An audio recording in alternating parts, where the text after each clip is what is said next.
ঘরে খাবার নাই, অসুখ বিসুখ হয়েছে, নানান ধরনের সমস্যায় পড়েছেন। কোনো মাজার নয়, কোনো পীর নয়, মসজিদের ভিতরে চলে যান, উজু করে মসজিদে ঢুকে 2 রাকাত কাজায়ে হাজাতের নামাজ পড়েন। রাসূলুল্লাহর উপরে যখনই বিপদ হতো তিনি নামাজে দাঁড়ায় যেতেন। সুবহানাল্লাহ বলো।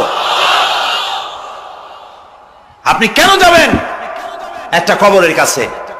আপনার সাহায্য কামনার জন্য কোনো পীর নয়, আপনার সাহায্যের জন্য কোনো কবর নয়, সাহায্য পাওয়ার জন্য কে?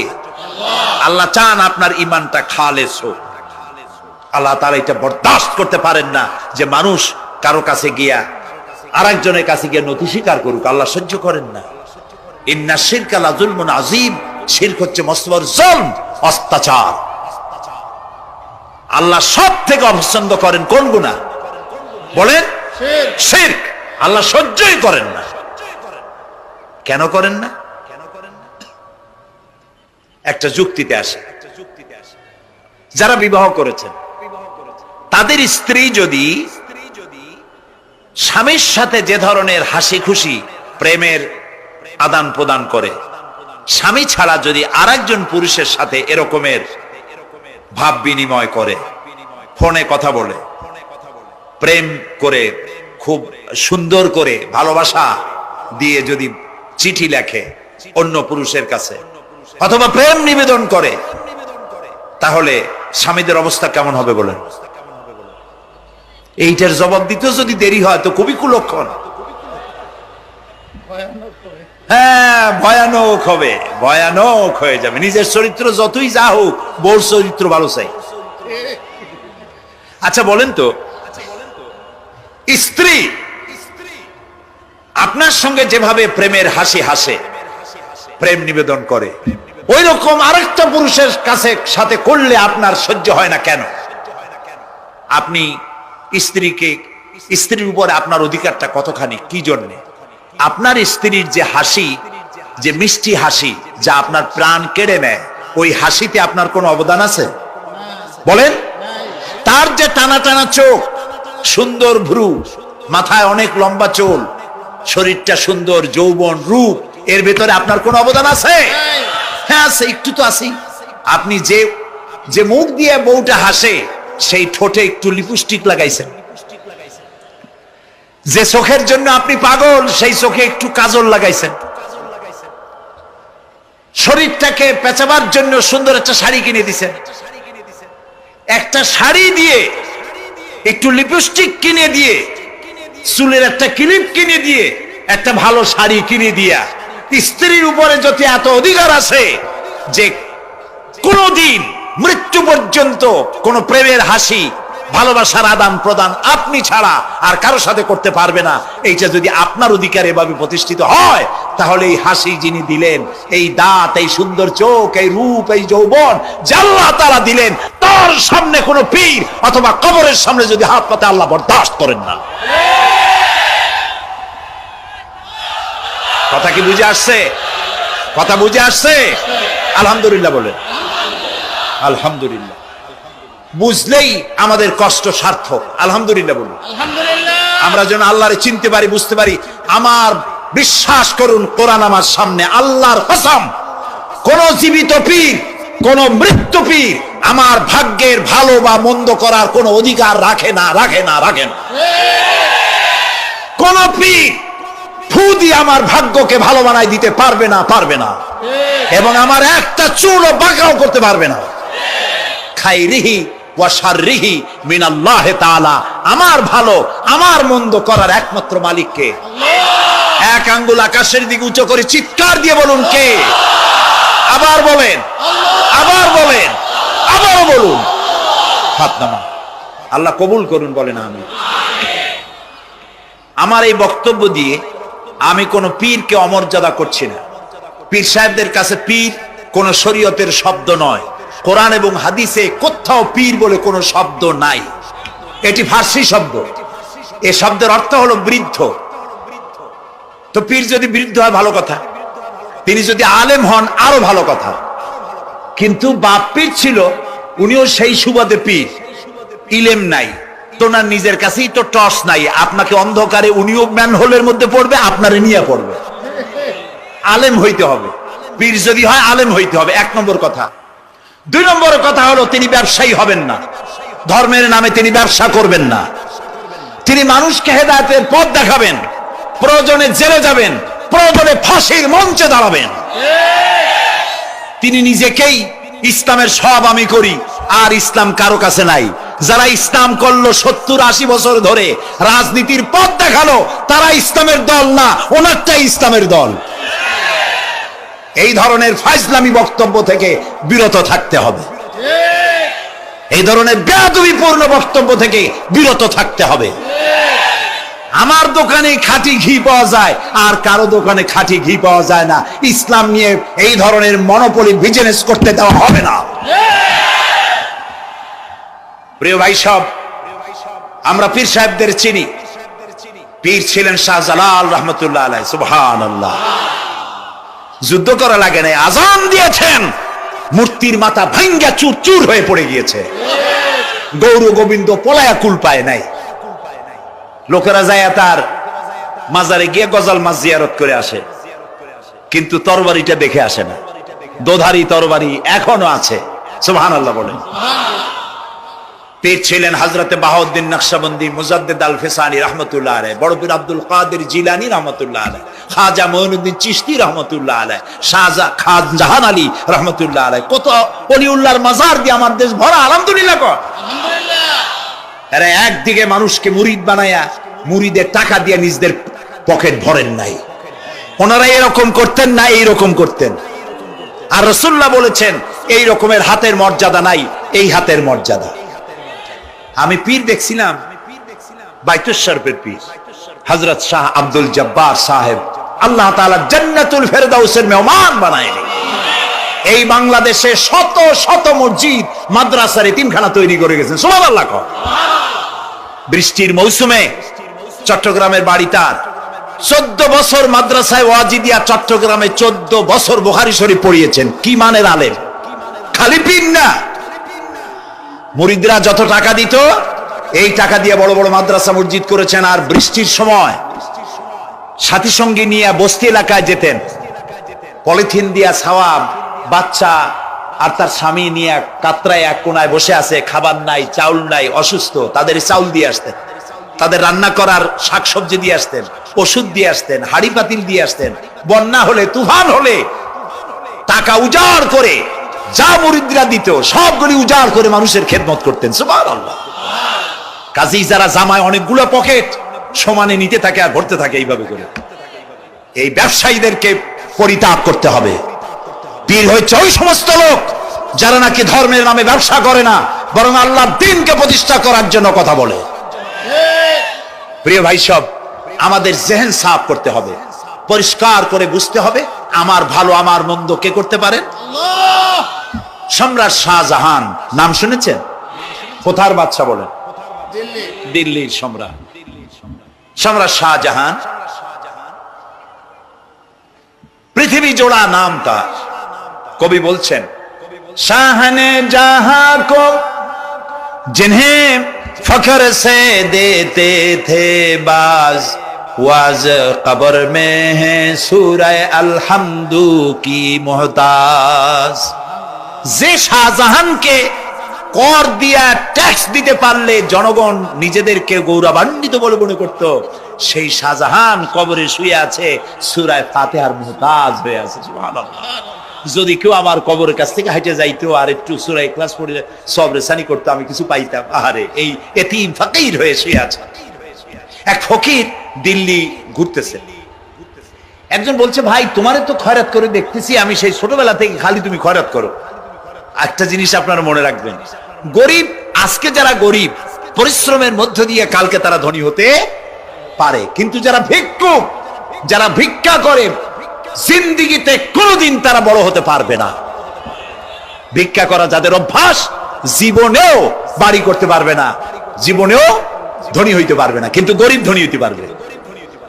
কারণ হলো আল্লাহর কাছে দুইটা বৈধ জিনিস অত্যন্ত ঘৃণিত। কয়টা?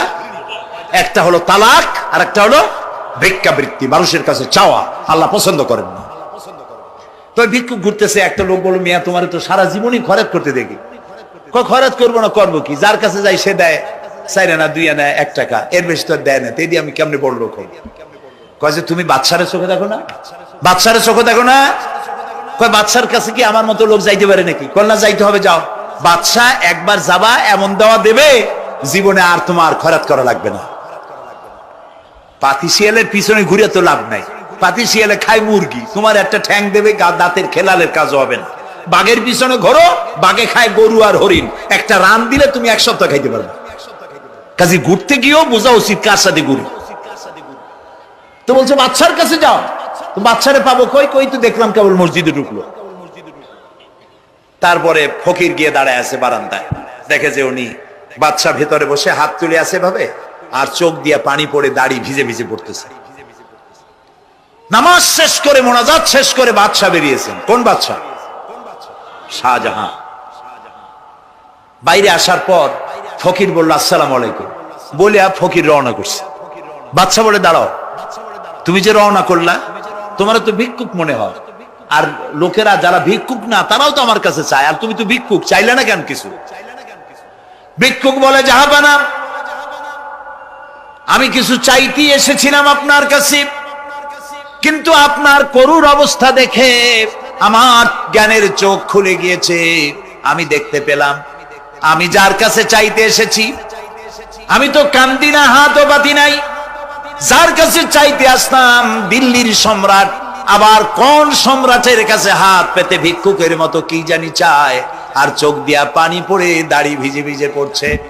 আমার জ্ঞানের চোখ খুলে গেছে, দুনিয়ার বাদশার কাছে আর চাইবো না।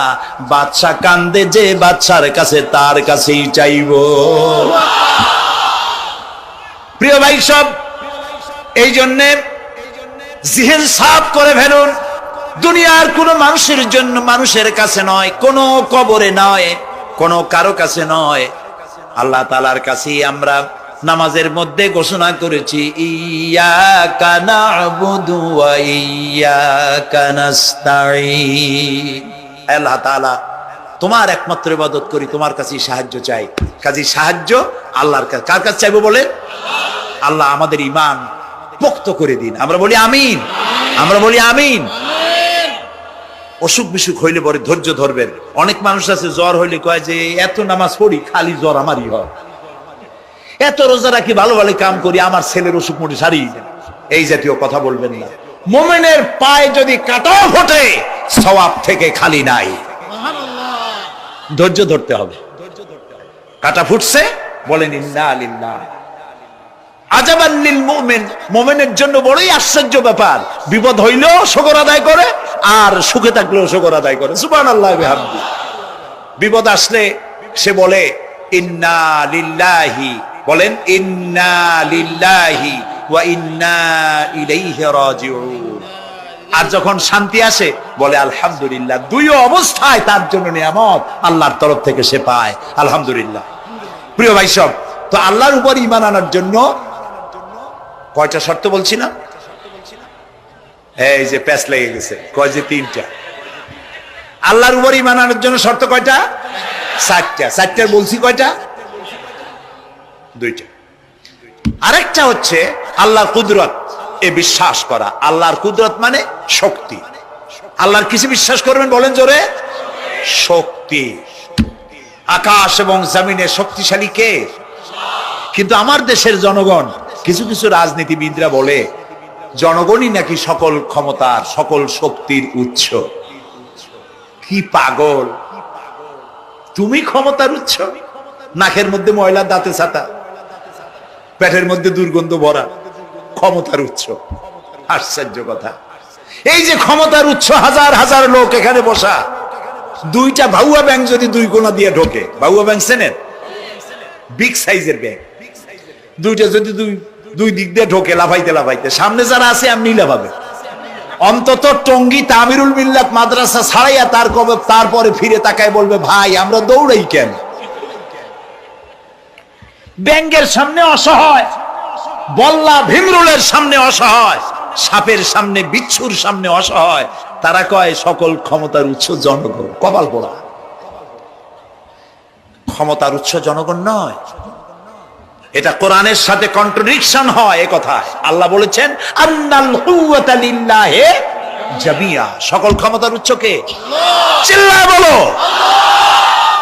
ক্ষমতা কি দেখছে? মাত্র 1.5 মিনিট। কয় মিনিট? মাত্র 1.5 মিনিট। আল্লাহ বলেছেন কোন? সাথে সাথে তামিলনাড়ু, মালয়েশিয়া, ইন্দোনেশিয়া, থাইল্যান্ড, মালদ্বীপ, শ্রীলঙ্কা 2 লক্ষ লোক শেষ, 1 লক্ষের খোঁজ নাই। সমুদ্রের পানি 33 ফিট উঁচু হয়ে এসছে। সুবহানাল্লাহ কই দিচ্ছে করে না?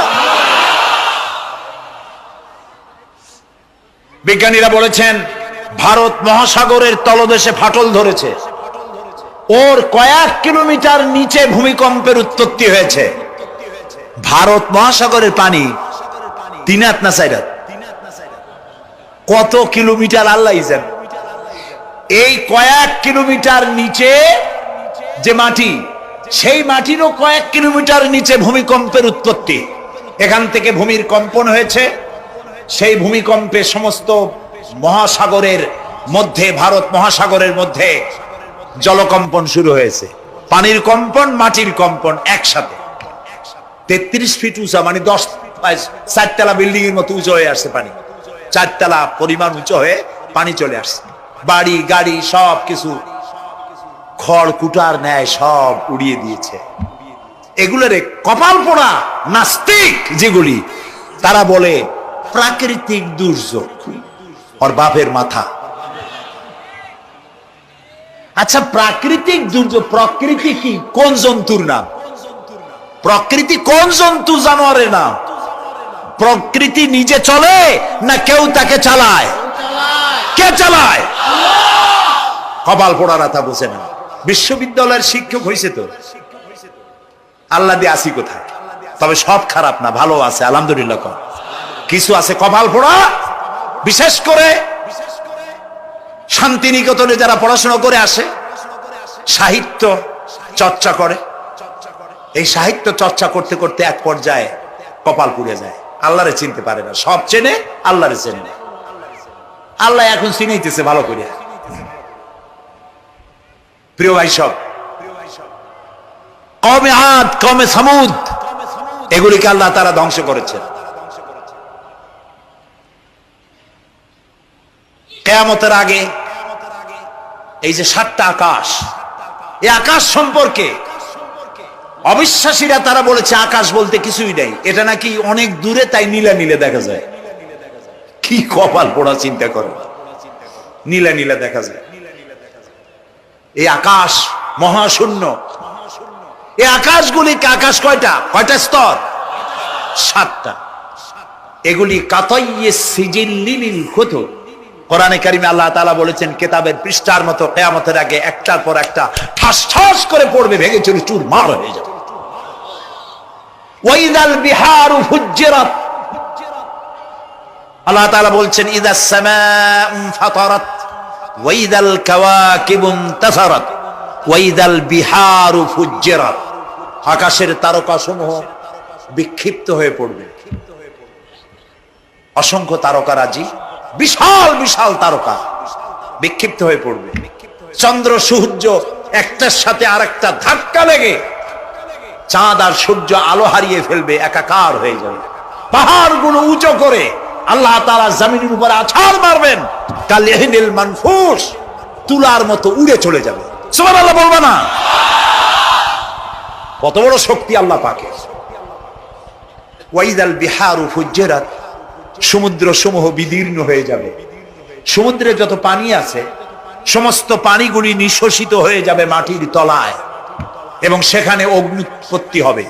কোরআনে কারিমে আল্লাহ বলে দিয়েছেন গোটা সমুদ্রগুলিতে আগুন জ্বলতে থাকবে। এগুলি কিয়ামতের আলামত। আল্লাহ পাকের অফুরন্ত মেহেরবানি। এই যে কানের কাছ দিয়ে গুলিটা চলে গেছে, কানে লাগে নাই। বাড়ির কাছ থেকে কিয়ামত হয়ে গেল, বাংলাদেশে আল্লাহ বাঁচাই দিলেন। সুবহানাল্লাহ বলো, আলহামদুলিল্লাহ বলে। আমাদের প্রতিবেশী দেশগুলিতে যেভাবে আঘাত লাগছে, ওর 1000 ভাগের 1 ভাগের আঘাত কয়েক সেকেন্ড যদি বাংলাদেশে হতো, আমাদের সব অপরিকল্পিত শহর, রাজুক পারমিশন দিয়েছে 3 তলার, করা হয়েছে 7 তলা। এইভাবে অপরিকল্পিত যত বিল্ডিং আছে এগুলি পচা সিমেন্ট দিয়ে, পচা ইট দিয়ে তৈরি করা হয়েছে। 2-3 সেকেন্ডের ভূমিকম্প যথেষ্ট এই শহর লন্ডভন্ড করে দেওয়া। অসংখ্য মানুষ মারা যাবে, অসংখ্য বাড়িঘর শেষ হয়ে যাবে। এদেরকে রেস্কিউ করার মতো মডার্ন ইকুইপমেন্টসও গভর্নমেন্টের কাছে নাই। এই জন্য আল্লাহর কাছে সেজদা দিয়া গুনার তওবা করতে হবে, আল্লাহ আমাদের মাফ করে দাও, আমার এই গরিব দেশটাকে কিয়ামত পর্যন্ত এই গজব থেকে বাঁচাও। প্রিয় ভাই সব, আল্লাহ তাআলার ক্ষমতার ওয়াজ আমি আজ করতে পারবো না, অনেক লম্বা হয়ে যাবে। কারণ আমাকে 3টা পুঁজির কথা তো কমসে কম বলতেই হবে, অল্প করে হলেও। শুনবেন তো? আল্লাহ তৌফিক দিক, বলেন আমিন। আল্লাহ তাআলার ক্ষমতায় বিশ্বাস করা, তার প্রচন্ড ক্ষমতা, যা খুশি তাই বলেন করতে পারেন। মরাকে জিন্দাকে মারতে পারেন, মরুভূমিতে ফুল ফুটাতে পারেন, সুবহানাল্লাহ, যা খুশি তাই করতে পারেন। এই শক্তি সহকারে আল্লাহকে বিশ্বাস করতে হবে। 4র্থ নম্বরে আল্লাহর হুকুম এবং হাকাম, আদেশ নিষেধ। আমি আল্লাহরে বিশ্বাস করি, এই কথার কোনো দাম নাই যদি তার আদেশ না মানি। এই কথার কোনো দাম নাই যদি তার নিষেধকে আমি আমার জীবনে প্রত্যাহার না করে চলতে পারি। মুসলমান বলে দাবি করার কোনো মূল্য নেই। একদিকে নামাজ পড়ি, আর একদিকে ওজনে কম দেই, খাদ্যে ভেজাল দেই, বেপরদা করি, মিথ্যা কথা বলা হয়, ওজনে কম দেয়, খাদ্যে ভেজাল দেয়, জমিনের আইল ঠালে আমানতের খেয়ানত করে। আল্লাহর হুকুম মানা হলো না, রাসূলের আদেশ মানা হলো না।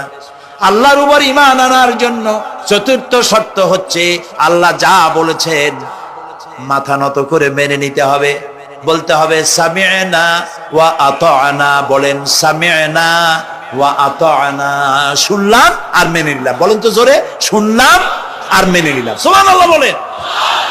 মুমিনেরা এই প্রশ্নই করবে না মদ হারাম কেন, মুমিনেরা এই প্রশ্নই করবে না জুয়া হারাম কেন, মুমিনেরা এই প্রশ্নই করবে না জেনা হারাম কেন। একটাই জবাব, মদ হারাম কেন? আল্লাহ হারাম করেছেন তাই হারাম। জেনা হারাম কেন? আমার আল্লাহ হারাম করেছেন তাই হারাম। জুয়া হারাম কেন? আমার আল্লাহ হারাম করেছেন তাই হারাম। কোন যুক্তি নাই। যুক্তির, আল্লাহর নিষিদ্ধ জিনিসে যুক্তি তালাশ করে কেবলমাত্র শয়তান। আল্লাহর আদেশ নিষেধের যুক্তি তালাশ করে কে? শয়তান। মুমিনের কাজ হলো সামি'না, বলেন, ওয়া আতা'না, শুনলাম আর মানলাম, বাস, শেষ কথা, খালাস। এই গেল 4টি শর্ত পুরো হয়ে গেল। এই 4টি শর্ত যদি পূরণ করতে পারি তাহলে আল্লাহরে বিশ্বাস করছি এটা প্রমাণিত হবে, এটা জাস্টিফাই হবে, এটা সত্যতা প্রমাণ হবে যদি আল্লাহ হুকুম মতো। 1 নম্বরে হলো, আমি আবার কথাটা প্যাকেট করে দিই যাতে করে আপনারা বাড়ি নিয়ে যাইতে পারেন। আল্লাহর উপরে ঈমান এনেছি, এই কথাটাকে কমপ্লিট করার জন্য শর্ত কয়টা? 4টা। 1 নম্বরে আল্লাহর অস্তিত্বে বিশ্বাস, বলেন আল্লাহর অস্তিত্বে বিশ্বাস। 2 নম্বরে আল্লাহর গুণাবলীতে বিশ্বাস। 3 নম্বরে আল্লাহর ক্ষমতায় বিশ্বাস। 4 নম্বরে আল্লাহর আদেশ এবং নিষেধে বিশ্বাস, মান্য করে চলা। আল্লাহ যেন এই তৌফিক আমাদের দেয়, বলেন আমিন। আল্লাহ রাব্বুল আলামিন দুনিয়ায় শান্তি, আখিরাতে জাহান্নাম থেকে মুক্তি দেওয়ার জন্য আল্লাহ পাক আমাদেরকে একটা ব্যবসার কথা বলেছেন। ওই ব্যবসায় পুঁজি কয়টা? বলেন। 3টা পুঁজি। বলছি কয়টা? দেখেন যে কেমনি প্যাঁচ লাগে। বলছি মাত্র একটা, সে একটা ডাল বাইর করছি 4টা। এবার আসেন মূল পয়েন্টে। এবার দ্বিতীয় পয়েন্ট, রাসূলের প্রতি ঈমান। আমরা তো রাসূলের প্রতি ঈমান আনছি কিনা বলেন? রাসূলের প্রতি ঈমান এনেছি। আমাদের এই ঈমান যথেষ্ট নয়, কারণ আমাদের ঈমান হলো রবিউল আউয়াল মাসে ঈমান তাজা হয়, ঠিক না? ঠিক না? রবিউল আউয়াল মাস যখন আসি, ব্যানারটা নাই, শামিয়ানাটা নাই, রাস্তাগুলিতে ফ্ল্যাগ লাগাই আর আলোক সজ্জা করি। মন্ত্রীরা আসেন, নেতারা আসেন, সিরাতুন নবী মাহফিলে দাঁড়ায় বলেন নবীর আদর্শ অনুসরণ করা ছাড়া উপায় নাই। অথচ ওনার পা থেকে শুরু করে মাথা পর্যন্ত নবীর আদর্শ নাই। আবার এই নেতা রামকৃষ্ণ মিশনে রামকৃষ্ণ পরমহংসদেব তার মঞ্চে গিয়ে বলেন রামকৃষ্ণের নীতির ছাড়া বিকল্প কিছুই নেই। আবার গৌতম বুদ্ধের জন্মবার্ষিক উদযাপনের জন্য সেখানে গিয়ে বলেন গৌতম বুদ্ধের অহিংস নীতি অনুসরণ করা ছাড়া জাতির যোগীনাথ হওয়ার আর কোনো পথ নেই। যেখানে যায় সেই জায়গার গুলি ধরে। রবিউল আউয়াল মাস আসতে পারে, আলোকসজ্জা করে ইয়া নবী সালামু আলাইকা, ইয়া রাসূল সালামু আলাইকা। এরপরে গরম গরম জিলাপি রাসূলুল্লাহকে বুঝায় দেওয়া হলো, হে রাসূল আপনি তাকিয়ে দেখেন কত মহব্বত আপনারে করি, আপনার মহব্বতের জন্য আমাদের শহরের কোন মিষ্টির দোকানে আর মিষ্টি নাই, সব আমরা খাইয়া শেষ করছি। এই হলো মহব্বত। এই মহব্বতে এই ইমানে কাজ হবে না। এই ইমানে বলেন কাজ হবে না। কোন ইমানে কাজ হবে? রাসূলের প্রতি ইমানের অর্থ কি? এর অর্থ হচ্ছে নবী করিম সাল্লাল্লাহু আলাইহি সাল্লাম আমাদের রাসূল, আমাদের নেতা। আমাদের রাসূল আমাদের নেতা, আমরা তার উম্মত, তার অনুসারী। অনুসারীর কাজ কি? নেতার পূর্ণাঙ্গ অনুসরণ করণ। রাসূলুল্লাহর আনুগত্য করতে হবে, এটা কে বলেছেন? আল্লাহ রাব্বুল আলামিন সূরা আলে ইমরানের মধ্যে বলেছেন কুল ইন কুনতুম তুহিব্বুনাল্লাহ ফাত্তাবিউনি ইউহিব্বুকুমুল্লাহ ওয়া ইয়াগফির লাকুম যুনুবাকুম আল্লাহু গফুরুর রহিম। হে নবী আপনি বলুন, তোমরা যদি আল্লাহকে ভালোবাসো তাহলে তোমার কাজ হচ্ছে, তোমরা যদি আল্লাহকে ভালোবাসো তাহলে তোমরা আমার আনুগত্য করো, আমার অনুসরণ করো। কার? রাসূলের। বলেন কার? রাসূলের অনুসরণ যদি তোমরা করো, খেয়াল করে শুনতেছেন তো?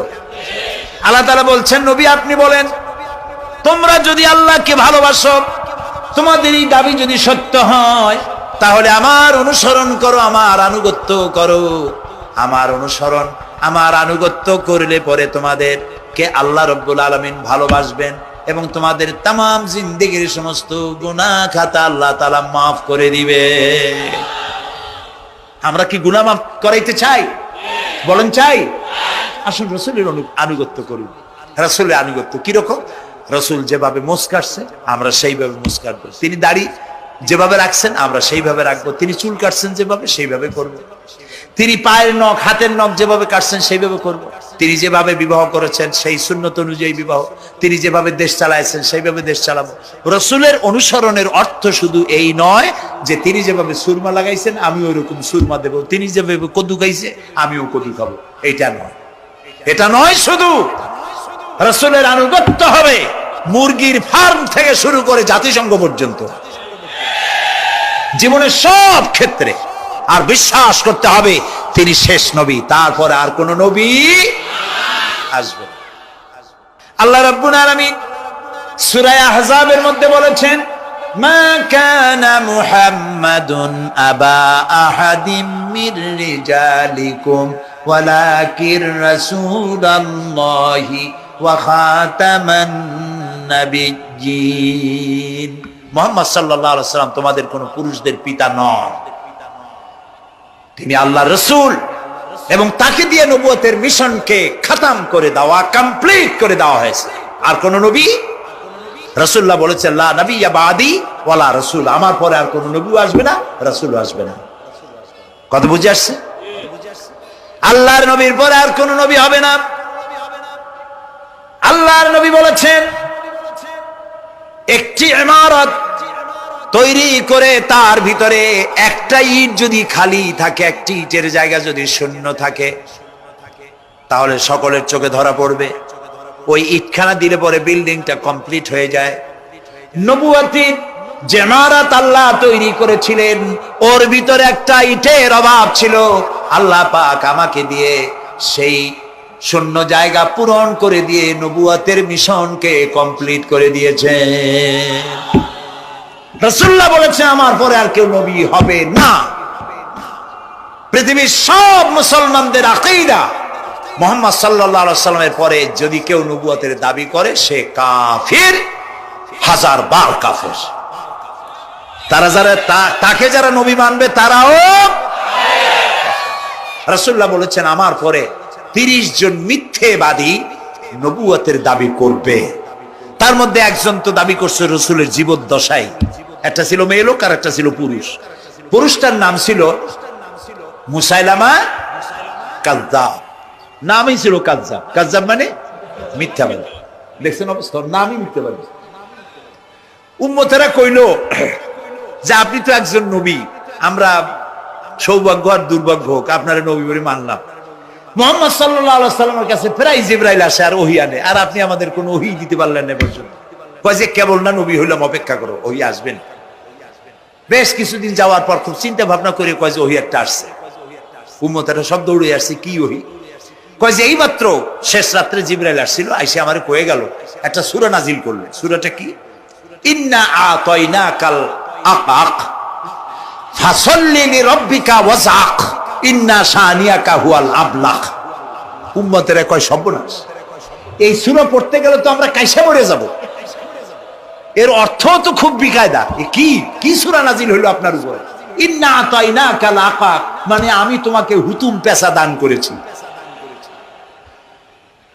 সুতরাং তুমি তোমার প্রভুর উদ্দেশ্যে নামাজ পড়ো আর চিৎকার মারো, কারণ তোমার শত্রুরা সাদা এবং কালো বর্ণের। আমরা তো আগামাথা কিছু বুঝলাম না, কি হই? আচ্ছা ঠিক আছে, পয়গম্বর মুহাম্মদ সাল্লাল্লাহু আলাইহি সাল্লামকে তার উম্মতেরা নিয়ে যায় তাদের বাগানে, মাঝে মধ্যে নিয়ে যায়। নিলে পরে যে কুয়ায় পানি থাকে না, শূন্য কুয়া পানিতে ভরে যায়। যে গাছতলা দিয়ে তিনি হেঁটে যান, যে খেজুর গাছে খেজুর নাই সেই গাছতলা দিয়ে রাসূল হেঁটে গেলেন, গাছে ফল ধরে যায়। আপনি তো এরকম কিছু দেখাইতে পারেন না। তোমরা তো আমার নেও না, চলো না যাই।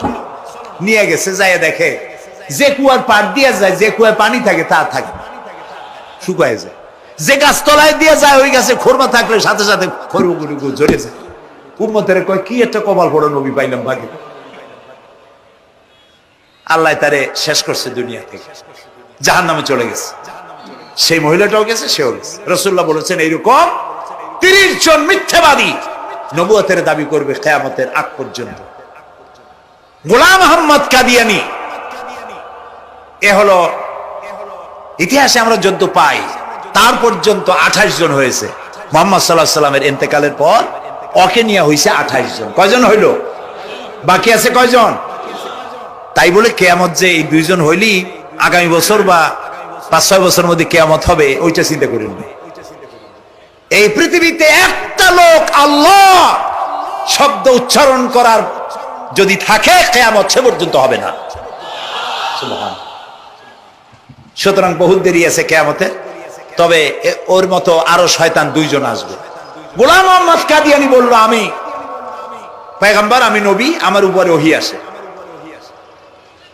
তো তার সঙ্গে ওই যুগের বড় আলেম মাওলানা আতাউল্লাহ শাহ বুখারী রাহমাতুল্লাহ আলাইহি তিনি বললেন, আচ্ছা তুমি যে নবুয়তের দাবি করো এই শক্তি তুমি পাও কই? কয় যে আমার শক্তি তো কোরআন, কোরআনের মধ্যেই আছে আমার কথা। কোথায়? কয় সূরা সফের মধ্যে আছে। ইয়াতি মিন বাদি ইসমুহু আহমদ। ঈসা আলাইহিস সালাম আমার ব্যাপারে ফোরকাস্ট করেছেন, ভবিষ্যৎবাণী দিয়েছেন যে আমার না পরকালকে যারা বিশ্বাস করবে না তাদের সম্পর্কে আল্লাহ পাক বলছেন والذين كذبوا بآياتنا ولقاء الآخرة حبطت أعمالهم। পরকালকে যারা বিশ্বাস করবে না, আখিরাতের দিনের পরে যাদের ঈমান থাকবে না, যারা বিশ্বাস করবে না, তাদের জীবনের সমস্ত ভালো কাজগুলি আল্লাহ রাব্বুল আলামিন বরবাদ করে দিবেন। তাদের জীবনের কোনো কাজের কোনো মূল্য নাই, সমস্ত কাজগুলি নিষ্ফল, বেকার, যারা নাকি পরকালকে বিশ্বাস করবে না। পরকালের বিশ্বাসটাই হচ্ছে মানুষের জীবনের সবচাইতে নৈতিকতার মূল ভিত্তি।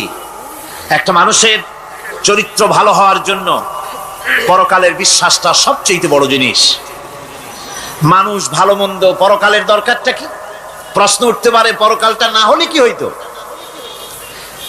পরকালটা এই জন্য হবে, এই জন্য দরকার যে পৃথিবীতে মানুষ অনেক ভালো কাজ করে, আবার অনেক খারাপ কাজও করে, দুরকমই করে। যত ভালো কাজ করে এই ভালো কাজের পুরস্কার পৃথিবীতে দেওয়া সম্ভব নয়। একটা মানুষ এত ভালো কাজ করলো, নামাজ পড়লো, রোজা রাখলো, হজ করলো, যাকাত দিল, তারপরে আল্লাহর দ্বীন প্রতিষ্ঠার জন্য কষ্ট করলো, জেল খাটলো, জরিমানা দিল, ফাঁসির মঞ্চে চড়লো, তার এত ভালো কাজের পুরস্কার এই পৃথিবীতে দেওয়া সম্ভব নয়।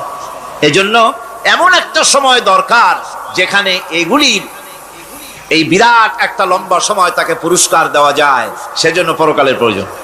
আবার পৃথিবীতে এমন বহু লোক আছে যারা এত অন্যায় করে যে অন্যায়ের শাস্তি পৃথিবীতে এই সীমিত সময় দেওয়া সম্ভব নয়। যেমন দৃষ্টান্ত দিতে গিয়ে আমি বলি যে একটা মানুষ যদি একটা মানুষকে হত্যা করে, তাহলে আপনি তাকে ওই একটা হত্যার বিনিময়ে তাকেও আপনি হত্যা করলেন, তাকেও ফাঁসি দিয়ে দিলেন।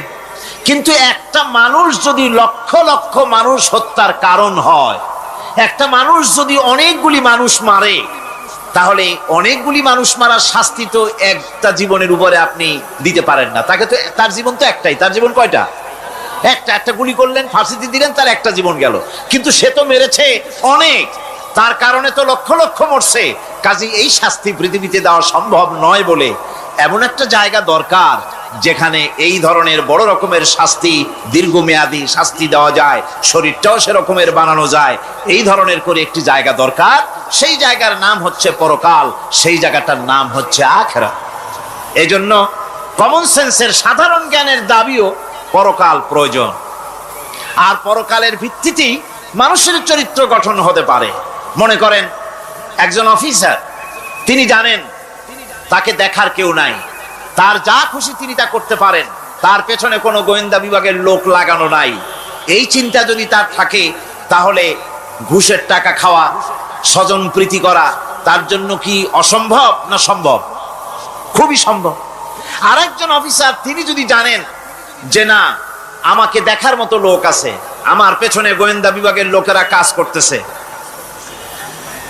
আমার কোনো জিনিসই এড়িয়ে যাবে না, এই চিন্তা যদি থাকে, তাহলে এই দুইজন অফিসারের আচরণ এক হবে? কখনই হবে না। একজনের আচরণ হবে খুবই সংযত, আর একজনের আচরণ হবে খুবই অসংযত। সুতরাং পরকালে যে বিশ্বাসী ব্যক্তি, সে ব্যক্তি চুরি, ডাকাতি, জেনা, ব্যভিচার, হত্যা, ধর্ষণ ইত্যাদি থেকে তিনি হবেন মুক্ত। আর যে ব্যক্তি পরকালকে বিশ্বাস করবে না, তার দ্বারা হবে না এমন কোনো কাজ নাই, সবকিছুই তার দ্বারা সম্ভব। এরপরে আল্লাহ পাক বলছেন যে পরকাল বিশ্বাস মানুষকে দায়িত্ববান বানায় দেয়। পরকালের বিশ্বাস মানুষকে কি বানায়? দায়িত্ববান বানায়। যেহেতু তোমারে তো খালি খালি সৃষ্টি করা হয় নাই। আল্লাহ রাব্বুল আলামিন কোরআনে কারীমের মধ্যে বলছেন, আফাহাসিবতুম আন্নামা খালাকনাকুম আবাসা ওয়া আন্নাকুম ইলাইনা লা তুরজাউন। লোকেরা কি ভেবেছে, তোমরা কি এটাই মনে করেছো যে আমি তোমাদেরকে এমনি এমনি সৃষ্টি করেছি আর তোমাদেরকে আমার কাছে ফিরে আসতে হবে না? এটাই কি ভেবেছো তোমরা? তোমাদেরকে সৃষ্টি করা হয়েছে এবং তোমাদেরকে আমার দরবারে সকলকেই ফিরে আসতে হবে। পৃথিবীতে এমন কেউ নাই যে পৃথিবীতে টিকে থাকতে পারবে, সমস্ত মানুষকেই আল্লাহর দরবারে ফিরে যেতে হবে। আল্লাহ পাক কোরআনে কারীমের অন্যত্র বলেছেন, আয়াহসাবুল ইনসানু আইয়ুতরাকা সুদা। মানুষ কি ভেবেছে যে আমি তাকে নিরর্থক সৃষ্টি করেছি, তার কোনো হিসাব হবে না, তার কোনো দেখার মতো কেউ নাই, তাকে এমনি এমনি আমি সৃষ্টি করেছি? তা না, প্রত্যেকটি মানুষকেই বিচক্ষণতার দাবি হিসেবে সৃষ্টি করা হয়েছে এবং তার সব কিছুকেই দেখা হচ্ছে। আল্লাহ পাক সব দেখতে পাচ্ছেন, তার নজরের সামনে আছে। আল্লাহ পাক দেখেন এবং শোনেন। আমরাও দেখি, আমরাও শুনি, কিন্তু আল্লাহ পাকের দেখা আর আমাদের দেখা, আল্লাহর শোনা আর আমাদের শোনা একরকম নয়। আমরা এই মাহফিলের বাইরে কি হচ্ছে আমরা দেখতে পাই না, ঠিক কিনা গণ? রাতের বেলায় আমরা আমাদের নিজেদেরকেও দেখি না, এমনকি আমরা আমাদের পেছনে কি হয়, পিছনে কি আছে তাও দেখি না। আপনারা যে আমার সামনে বসে আছেন, আপনাদের পেছনে লোকটা কি করতেছে তা আপনি দেখতে পাচ্ছেন। মেঘ হলে মেঘের উপরে কি হয় দেখতে পাই না, কুয়াশার মধ্যে দেখতে পাই না, গাছের আড়ালে কি দেখতে পাই না, পাহাড়ের আড়ালে কি দেখতে পাই না? তারপরে শোনার ব্যাপারে একটা নির্ধারিত এলাকার আওয়াজ আমাদের কানে আসে, এর বাইরের কিছু আমরা শুনতেও পাই না। আল্লাহ রাব্বুল আলামিনের কি এরকম অবস্থা নাকি? কি বলেন, এরকম অবস্থা? আল্লাহ সব দেখতে পান, সব শুনতে পান, এমন তার চোখের সামনে কোন অবস্ট্রাকশন নাই, তার চোখের সামনে কোনো জিনিস অন্তরায় হয়ে দাঁড়াতে পারে না, কেউ কোনো জিনিস তার চোখের সামনে বাধার সৃষ্টি হতে পারে না। তাকে কেউ দেখতে পারে না, কিন্তু তিনি সবাইকে দেখতে পান। লা তুদরিকুহুল আবসার, তাকে কোন দৃষ্টিশক্তি তাকে দেখতে পাবে না। সমস্ত দৃষ্টিশক্তিকে তিনি দেখবেন, কিন্তু তাকে কেউ দেখতে পারবে না। সুবহানাল্লাহি ওয়া বিহামদিহি। সুতরাং তিনি সব দেখেন এবং সবই শোনেন। এই বিশ্বাস মানুষকে দায়িত্ববান বানায়। এই বিশ্বাস মানুষকে কি বানায়? জোরে গান, দায়িত্ববান বানিয়ে দেয়। আল্লাহ রাব্বুল আলামিন বলছেন, আয়াহসাবু আল্লান ইয়াকদিরা আলাইহি আহাদ ইয়াকুলু আহলাকতু মালান লুবাদা আয়াহসাবু আন লাম ইয়ারাহু আহাদ। মানুষ কি ধারণা করেছে তার উপরে কারো কোনো ক্ষমতা চলবে না? সে বলে আমি অনেক ব্যয় করেছি, আর সে ভেবেছে তাকে দেখার মতো কেউ নাই। আল্লাহ পাক বলেন, দেখার জন্য অবশ্যই একজন আছেন, তিনি হচ্ছেন আল্লাহ রাব্বুল আলামিন। কে দেখতে পান? জোরে সরে বলেন, কে দেখতে পান? আল্লাহ পাক সব দেখেন, সব শোনেন। এমনকি সমুদ্রের অতল তলদেশে কোন পাথরের সাথে লাগানো, বালু কণার সঙ্গে লাগানো ছোট্ট একটি পোকা, যা মাইক্রোস্কোপ যন্ত্র ছাড়া দেখা যায় না, এমন ছোট্ট পোকাটিও যদি চিৎকার মারে ক্ষুধার যন্ত্রণায় বা পেটের যন্ত্রণায় বা কষ্টে পড়ে কোনো চিৎকার যদি মারে, সমুদ্রের কেউ শোনার কথা নয়, জমিনের উপরে কেউ শোনার কথা নয়, অন্তরিক্ষের কারো শোনার কথা নয়। আল্লাহ রাব্বুল আলামিন বলেন, সেই ক্ষীণ আওয়াজটুকুনো তোমার আল্লাহ পাক শুনতে পান। সব তিনি শুনতে পান এবং দেখতে পান, তার চোখের সামনে সব রয়েছে। সুতরাং আসল কথা হচ্ছে, মানুষেরা পরকালের চাইতে দুনিয়ার গুরুত্ব দেয় বেশি। বাল তুসিরুনাল হায়াতাদ দুনিয়া ওয়াল আখিরাতু খায়রুন ওয়া আবকা। তোমরা পার্থিব জীবনকে অগ্রাধিকার দিয়েছো, আর পরকাল হচ্ছে উত্তম এবং স্থায়ী। পরকাল হচ্ছে উত্তম। পৃথিবী একটা নিকৃষ্ট জায়গা, একটা ছোট্ট জায়গা পৃথিবী। এটার আরবি হচ্ছে কি বলুন তো? পৃথিবীর আরবি কি? দুনিয়া। এটাকে দুনিয়া, দুনিয়া শব্দটা এসেছে আদনা শব্দ থেকে, তুচ্ছ, নিকৃষ্ট, এটার কোনো দাম নাই। আর এই জন্য হাদিস শরীফে এসেছে যে এই পৃথিবীর মূল্য যদি আল্লাহর কাছে মশার ডানা তুল্য যদি হতো, তাহলে কাফেরকে এক ঢোক পানি আল্লাহ পাক গিলতে দিতেন না। আল্লাহর দৃষ্টান্তটা, হাদিস শরীফের দৃষ্টান্তটা লক্ষ্য করেছেন? এই পৃথিবীর মূল্য যদি একটা মশার ডানার তুল্য যদি হতো, আপনাকে কেউ যদি 1,00,000 মশার ডানা যদি কেউ আপনাকে জোগাড় করে দেয়, আপনি কয় টাকা দিয়ে কিনবেন? কোন কথা বলতেছেন না? খুব আগ্রহ আছে কেনার নাকি? 4 আনা দিয়েও, 4 পয়সা দিয়েও আপনারা কেউ কিনবেন না, যেহেতু মশার ডানা 10 কোটি ডানা আনি জোগাড় করে দেন, নদী করবোটা কি?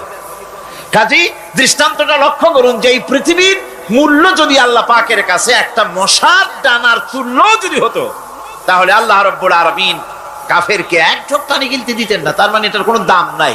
তো যেটার দাম নাই সেটার দাম আমরা খুব বেশি দিয়েছি।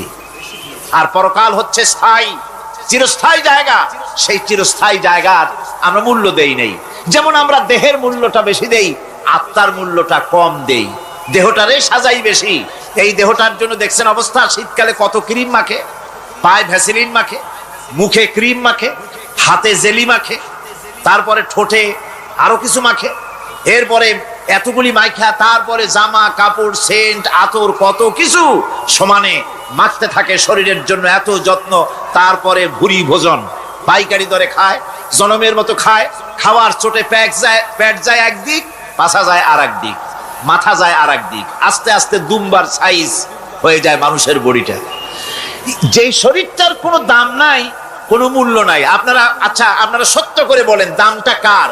শরীরের দেহের দাম বেশি না আত্মার দাম বেশি? কোনটার দাম? কার দাম? আত্মাটার দাম বেশি। এটা মুখ দিয়ে বললেন, কিন্তু আসলে মনের কথা হইলে আত্মারে আপনারা কিছু খাইতে দিতেন। আত্মাকে তো কিছু খেতে দেওয়া হয় না, দেহটারই। আত্মাটার দাম যদি বেশি না হবে, মানুষ মরে গেলে পরে যায়টা কি? চোখ আছে, কান আছে, মুখ আছে, হাত আছে, পা আছে, সবই তো রয়ে গেল। গেলটা কি? কি যাওয়ার কারণে? প্রাণের সন্তান, কলিজার টুকরা সন্তান বলে, মা বাবার কাছে আমার যেতে ভয় করে। ছোট্ট বাচ্চা বাবার কাছে যেতে চায় না, প্রাণীদিকা স্ত্রীও যেতে চায় না। মা বাবা আত্মীয় স্বজন সবাই বলে তাড়াতাড়ি বিদায় করো, তাড়াতাড়ি বিদায় করো। কি যাওয়ার জন্য? কি ছিল মূল্যবান জিনিস, আর ওইটা যাওয়ার জন্যই পরিণতি হলো। সেটার নাম হলো রুহু। যে আত্মাটার বেশি মূল্য, সেইটার মূল্য মানুষেরা দেয় না। এই আত্মাটা কি জিনিস?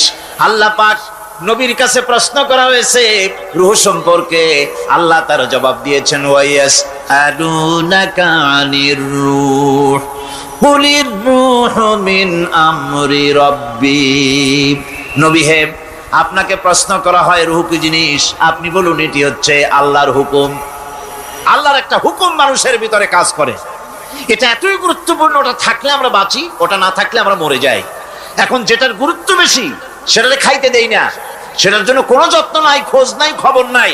সকালবেলায় ব্রেকফাস্ট, নাস্তা, লাঞ্চ, ডিনার, বিকালের চা, ফলারি, কোনো জিনিসের অভাব নাই, সমানে খায় আর সমানে শরীরটারে বাঁচায়। আর যেটার কারণে বডিটা বাঁচে তার কোনো খোঁজ খবর নাই, ওটারও কিছু খাবার দিতে হবে।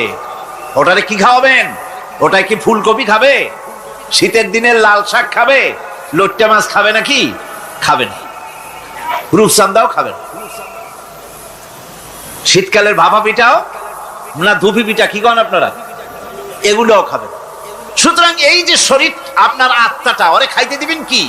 ও কচু খায় না, মূলাও খায় না, দুধও খায় না, পনিরও খায় না, ঘিও খায় না, মাছ গোশতও খায় না।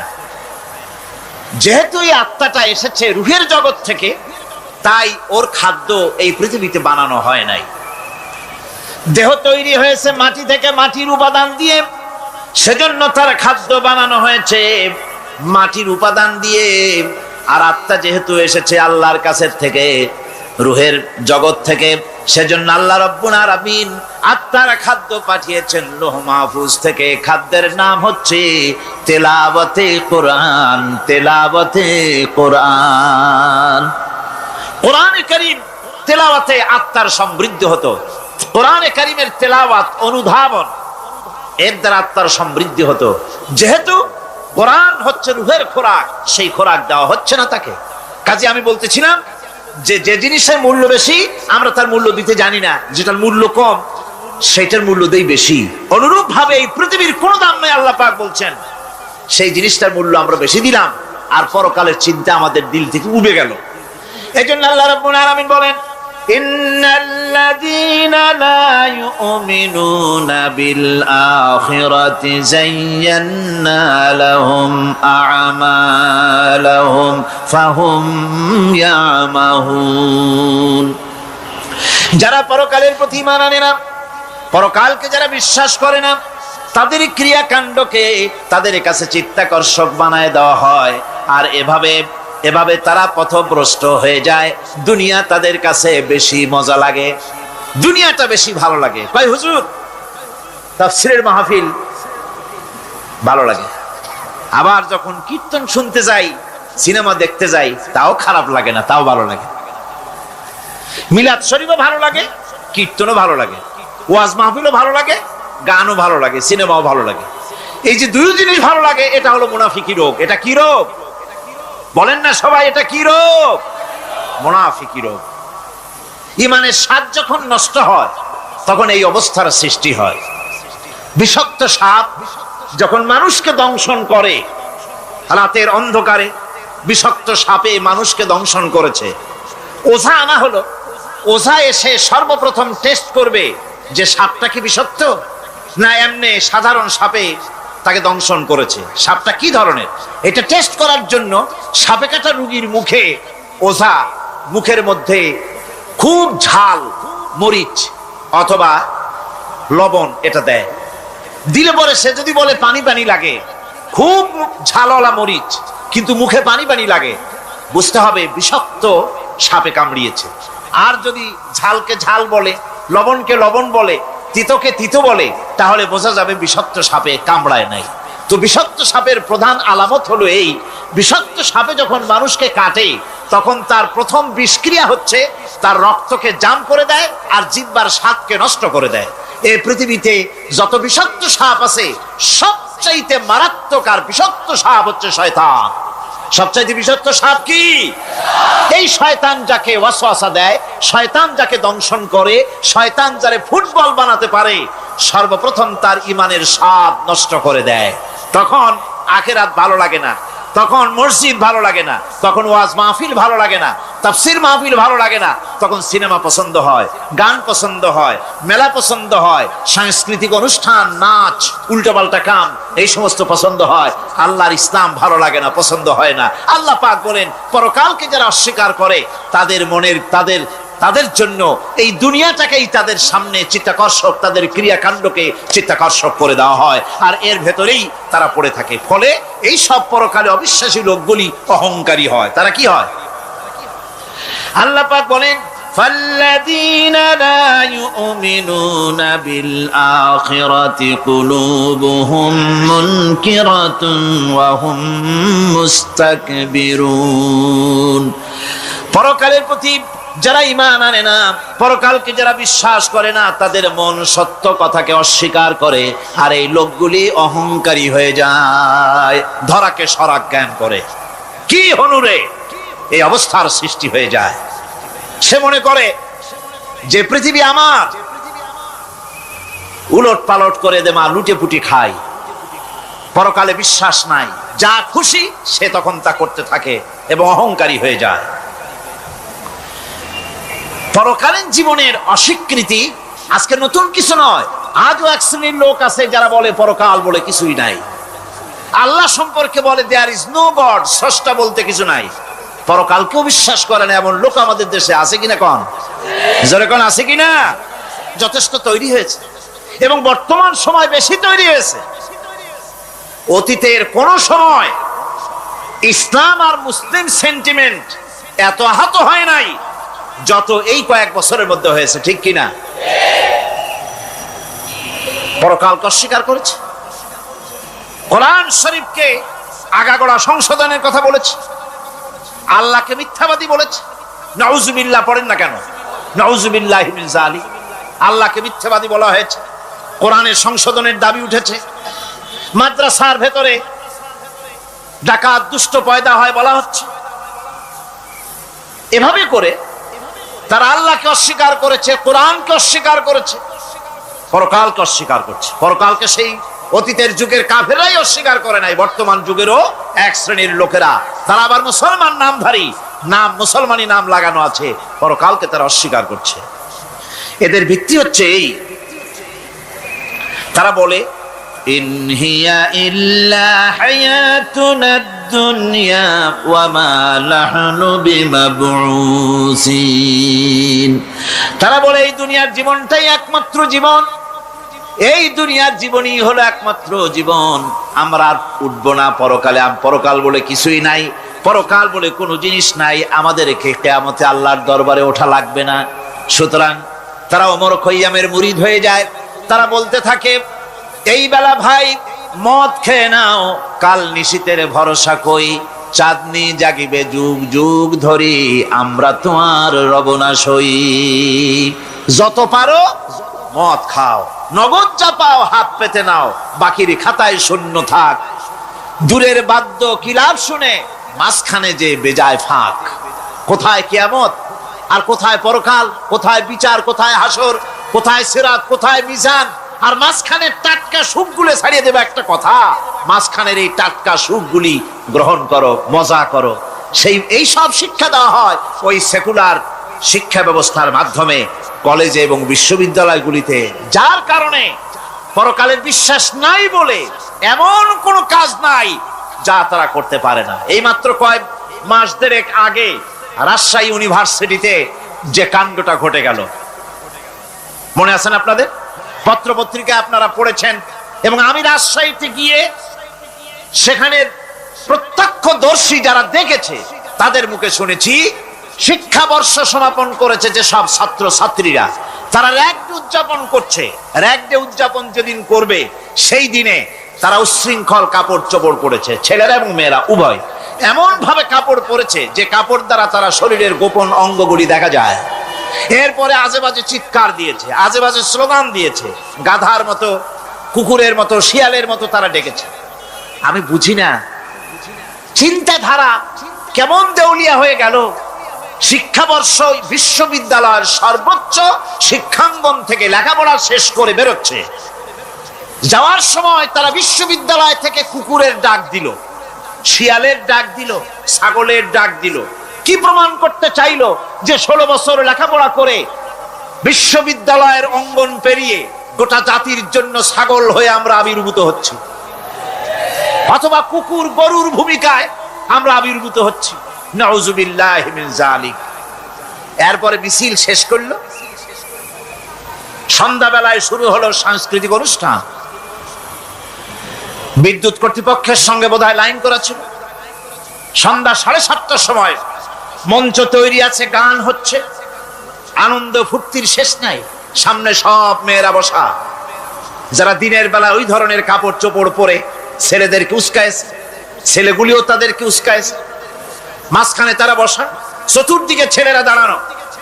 হঠাৎ করে লাইট বন্ধ হয়ে গেল, বিদ্যুৎ চলে গেল। এখন সাংস্কৃতিক অনুষ্ঠান কি কায়দায় হচ্ছে, কত প্রকার হচ্ছে, কিভাবে হচ্ছে? নাউযুবিল্লাহি মিন যালিক। পুলিশেরা বলেছে বিদ্যুৎ যখন এলো, মেয়েগুলিকে অনেক মেয়ে পাওয়া গেছে কাপড় নাই, পেটিকোট নাই, উলঙ্গ। তাদেরকে ধরে ধরে উঠানো হয়েছে হোস্টেলে।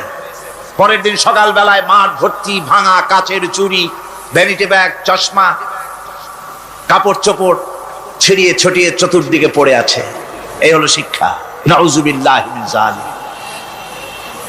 আমি কসম করে বলতে পারি, বিশ্ববিদ্যালয়ে যদি কোরআন শরীফের তাফসীর পড়ানো হতো, হাদিস শরীফ যদি পড়ানো হতো, কেউ কেউ বলবেন কোরআন হাদিস তো পড়ানো হয়, বিশ্ববিদ্যালয় কলেজে পড়ানো তো হয়। আমি তো জানি সিলেবাসে 10টা 5টা হাদিস আছে, 2-4 লাইন কোরআন শরীফ আছে, এর কোনো মানে নাই। মাদ্রাসায় যেমন পড়ানো হয় 30 পারা কোরআনের তাফসীর, রাসূল করিম সাল্লাল্লাহু আলাইহি ওয়াসাল্লামের হাদিস যেমন পড়ানো হয়, এইভাবে করে যদি বিশ্ববিদ্যালয়ে কোরআন হাদিস পড়ানো হতো, আল্লাহর কসম বাংলাদেশের বিশ্ববিদ্যালয়গুলি গোটা জাতিকে চোর, গুন্ডা, বদমাশ, ডাকাত উপহার দিত না, উপহার দিত শাহজালাল।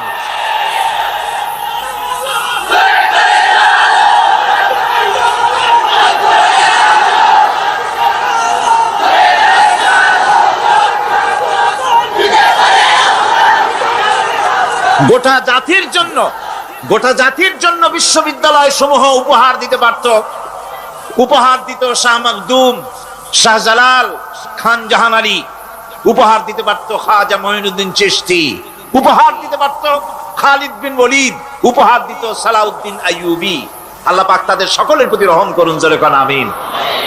এরকম উপহার গোটা জাতিকে তারা দিতে পারত। কথা ঠিক কিনা গান?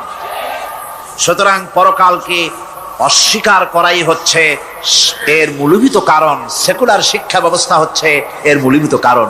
এই জন্য কোরআনে কারীম আল্লাহ পাক বলছেন, লাইসাল বিররা আন তুওয়াল্লু ওয়ুজুহাকুম কিবালাল মাশরিকি ওয়াল মাগরিব। পূর্ব পশ্চিমে কয়বার মাথা ঘুরালা, এইটাই তোমার পুণ্যবান সৎ কাজ হওয়ার এটা নমুনা নয়। প্রকৃতপক্ষের সৎ কাজ হচ্ছে আল্লাহ বিশ্বাস করা এবং পরকালে বিশ্বাস ভিত্তিক জীবন গড়া। ওই কাফেররা বলতো, وقالوا ما هي إلا حياتنا الدنيا نموت ونحيا وما يهلكنا إلا الدهر। আল্লাহ রাব্বুল আলামিন বলেন, এই কাফেররা বলতো দুনিয়ার জীবনটাই তো আসল জীবন, আমরা মরবো না, আমরা এখানেই থাকবো, এই জীবনটাই হলো আসল জীবন, এখানেই বাঁচবো, এখানেই মরবো। আমরা পরকাল বলে কোনো জিনিস নাই, আমাদের কোনো ওঠা লাগবে না, যা কিছু হয় যুগের আবর্তন ছাড়া কিছুই হয় না। শুধু তাই নয়, এই প্রশ্ন কাফিরদের মনের ভিতরে মারাত্মক আকার ধারণ করলো। তারা বলল, আইযা মিতনা ওয়া কুন্না তুরাবান যালিকা রাজউম বাঈদ। আমরা মাটির সাথে মিশে যাব, আমরা মরে যাব, মাটির সঙ্গে মিশে যাব, তারপরে আমাদেরকে জীবিত করা হবে। এটা তো জ্ঞান বহির্ভূত কথা, এটা তো মাথায় ঢোকে না, কথাটা কেমন? তারা এভাবে অনেক প্রশ্ন করত। ফাকালু আইদা কুন্না ইযামান ওয়া রুফাতান আইন্না লামাবউসুনা খালকান জাদীদা। আমরা মরে যাব, গলে যাব, পচে যাব, হাড্ডি গুড্ডি মাটির সাথে মিশে যাবে, এরপরে আমাদেরকে নতুন করে সৃষ্টি করা হবে। এটা জ্ঞান বহির্ভূত কথা, এটা মাথার মধ্যে আসে না। কে আমাদেরকে চিন্তা করবে মরে যাওয়ার পর? আল্লাহ রাব্বুল আলামিন বলছেন, দেখো আল্লাহ পাক কোরআনে কারীমের ভিতরে যুক্তি দিয়ে বুঝাচ্ছেন যে অবশ্যই তোমাদেরকে আবার জিন্দা করা হবে, তোমাদেরকে উঠতে হবে। তোমরা এই পৃথিবীর অবস্থা পর্যবেক্ষণ করো, তাকায় দেখো আকাশের দিকে, জমিনের দিকে লক্ষ্য করে দেখো। أولم ينظروا في ملكوت السماوات والأرض। তারা কি আসমান এবং জমিনের ব্যবস্থাপনা সম্পর্কে চিন্তা ভাবনা করে না? ওই বিরাট আকাশটাকে যে আল্লাহ রাব্বুল আলামিন তৈরি করলেন, এই জমিনটাকে যিনি তৈরি করলেন, তিনি কি তোমাকে মৃত্যুর পরে তিনি কি জিন্দা করবেন না? তিনি কি জিন্দা করতে পারবেন না? কেমনে তোমরা অস্বীকার করতে পারো? দুনিয়ার ব্যবস্থাপনা এবং এই পৃথিবীর আকাশ এবং জমিনের ব্যবস্থাপনা সম্পর্কে তোমরা চিন্তা ভাবনা করে দেখো, অবশ্যই আল্লাহ রাব্বুল আলামিন তোমাদেরকে আবার জিন্দা করবেন। وَكَأَيِّن مِّنْ آيَاتٍ فِي السَّمَاوَاتِ وَالْأَرْضِ يَمُرُّونَ عَلَيْهَا وَهُمْ عَنْهَا مُعْرِضُونَ। আসমান জমিনে বহু নিদর্শন পড়ে আছে যেগুলি তারা অতিক্রম করে যায়, অথচ সে সম্পর্কে তারা মোটেই চিন্তা ভাবনা করে না।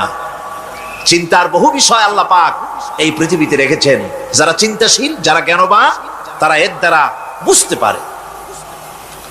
আল্লাহ রাব্বুল আলামিন বলছেন, ইন্না ফি খালকিস সামাওয়াতি ওয়াল আরদি ওয়া ইখতিলাফিল লাইলি ওয়ান নাহার লাআয়াতিন লিউলিল আলবাব। নিশ্চয়ই আকাশ সৃষ্টি এবং জমিন সৃষ্টির ব্যাপারে আর রাত আর দিনের পরিবর্তনের ব্যাপারে যারা জ্ঞানবান তাদের জন্য নিদর্শন রয়েছে। যারা জ্ঞানবান তাদের জন্য চিন্তার বিষয়বস্তু রয়েছে। গবেষণা করো, চিন্তা করো, এই পৃথিবীতে আল্লাহ পাক যা কিছু সৃষ্টি করেছেন তার পক্ষে আবার তোমাদেরকে সৃষ্টি করা মোটেই অসম্ভব নয়। পরকালীন জীবনের সম্ভাবনা সম্পর্কে কোরআন অবিশ্বাসীদেরকে বলছে, দেখো আল্লাহুল্লাযী রাফা'আস সামাওয়াতি বিগাইরি আমাদিন তারাউনাহা সুম্মা ইসতাওয়া আলাল আরশ। সে আল্লাহ তোমাদের নিকট দৃশ্যমান স্তম্ভ ছাড়াই ওই বিশাল আকাশটা তৈরি করেছেন। যারা পরকাল আছে বলে উঠতে হবে একথা যারা বিশ্বাস করে না, তাদের ব্যাপারে আল্লাহ পাক এই যুক্তি দিচ্ছেন, দেখো এই বিশাল যে আকাশটা, এই আকাশে কোনো খুঁটি আছে? কথা বলেন না কেন? এই আকাশে কোনো খুঁটি আছে?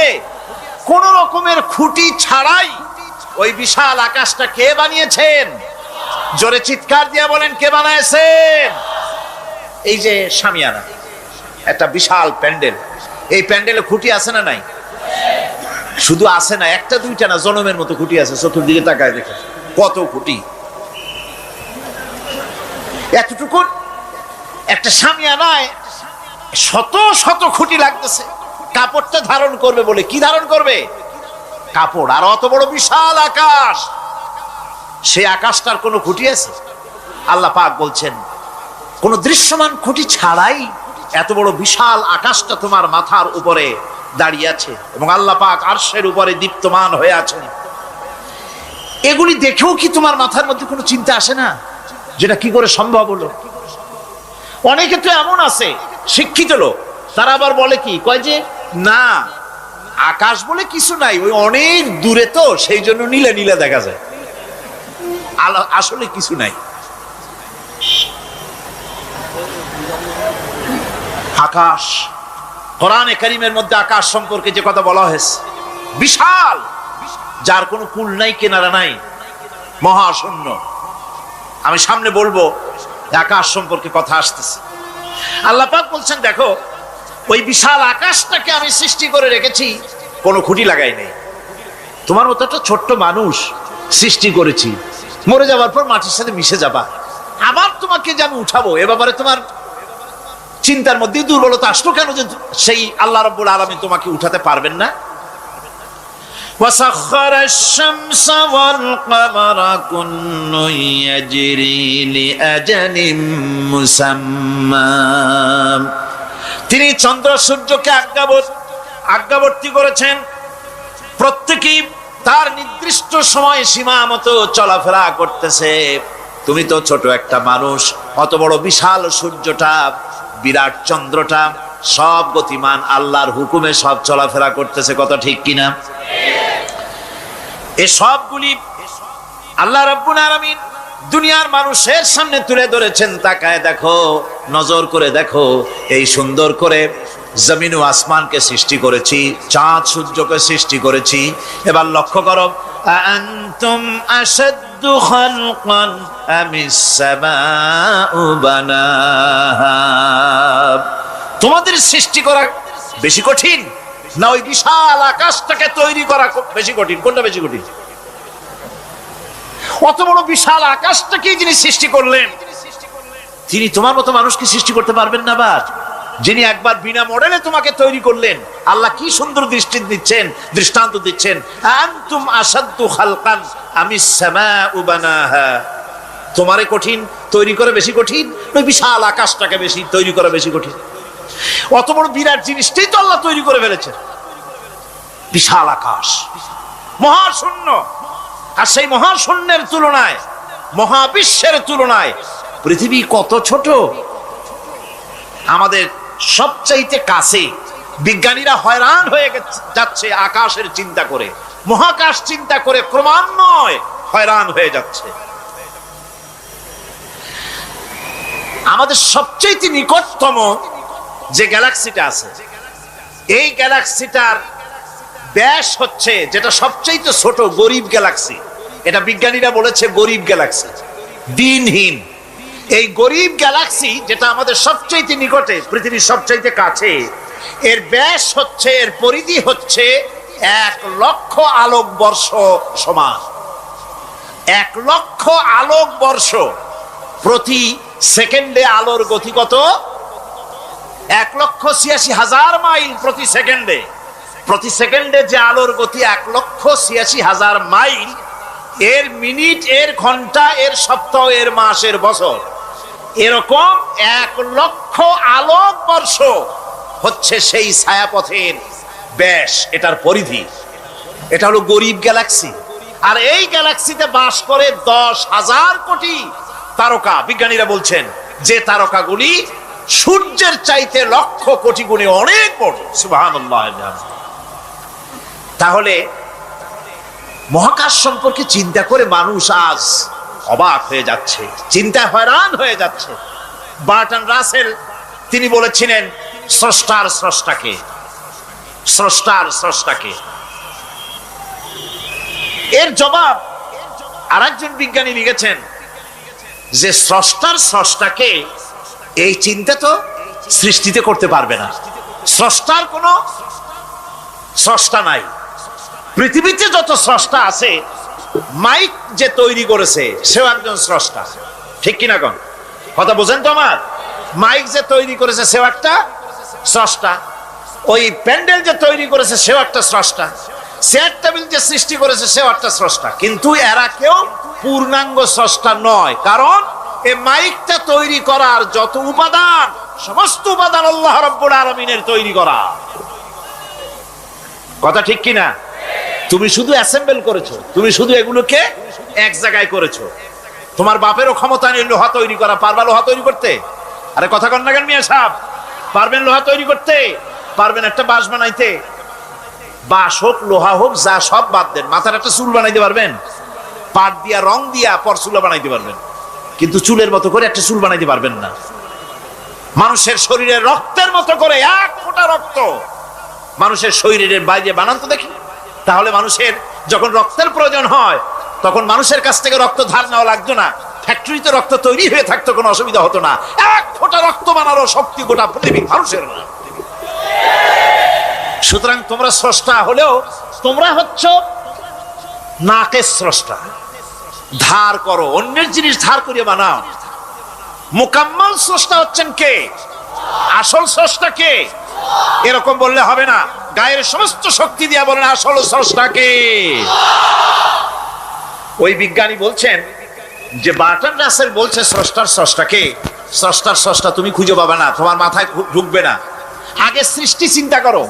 তিনি বলেছেন একটা লবণ, একটা লবণের কণা, লবণ বলেন তো, একটা লবণের কণা, এক কণা লবণের ভেতরে যে কেলাস থাকে, এর ভিতরে যে সমস্ত উপাদান থাকে, সেই লবণের কণাগুলির মধ্যে কতগুলি উপাদান থাকে, সেই উপাদানগুলি চিন্তা করতে 1000 বার্টন রাসেলের মস্তিষ্কের প্রয়োজন।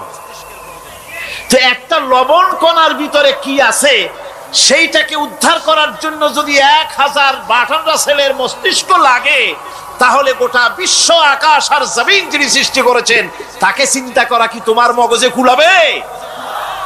দুনিয়ার প্রথম দিন থেকে শুরু করে কিয়ামত পর্যন্ত মানুষ, যত মানুষ এসেছে আর যত মানুষ আসবে, স্রষ্টা সম্পর্কে চিন্তা করা একটা অসম্ভব ব্যাপার। স্রষ্টার সামনে শুধু মাথাই নত করবা। তিনি কোত্থেকে এসেছেন, তিনি কে জানার দরকার নাই। তিনি আল্লাহ। তার নাম কি? মাথা নত করে দাও সামনে। তিনি আল্লাহ, সর্বশক্তিমান আল্লাহ, রব্বুল ইজ্জত ওয়াল জালাল। তিনি ছিলেন, তিনি আছেন, তিনি থাকবেন। তিনি অনন্ত, তিনি অসীম, তিনি চিন্ময়, তিনি অব্যয়, তিনি অক্ষয়, তিনি শাশ্বত, যার কোনো শুরু নাই, যার কোনো শেষ নাই। সুবহানাল্লাহ।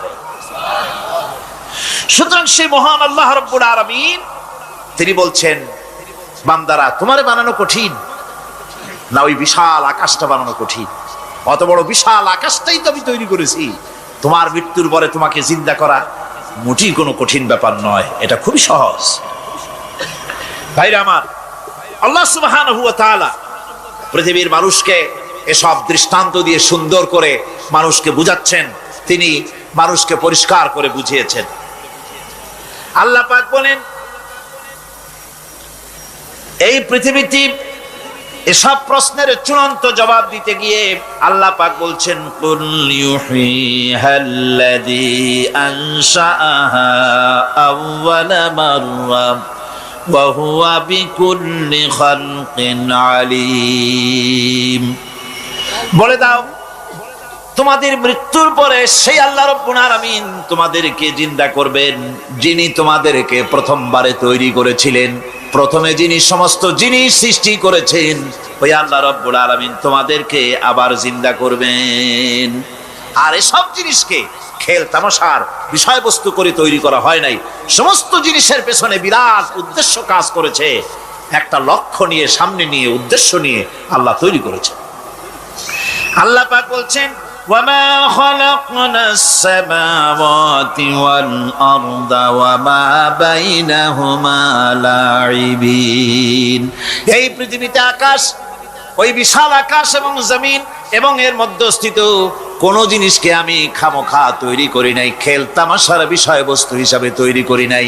যারা নাকি জ্ঞানবান, যারা বুদ্ধিমান, তাদের সম্পর্কে আল্লাহ বলেন, আল্লাযীনা ইয়াযকুরুনাল্লাহা কিয়ামান ওয়া কুউদান ওয়া আলা জুনুবিহিম ওয়া ইয়াতাফাক্কারুনা ফি খালকিস সামাওয়াতি ওয়াল আরদ রব্বানা মা খালাকতা হাযা বাতিলা সুবহানাকা ফাকিনা আযাবান নার।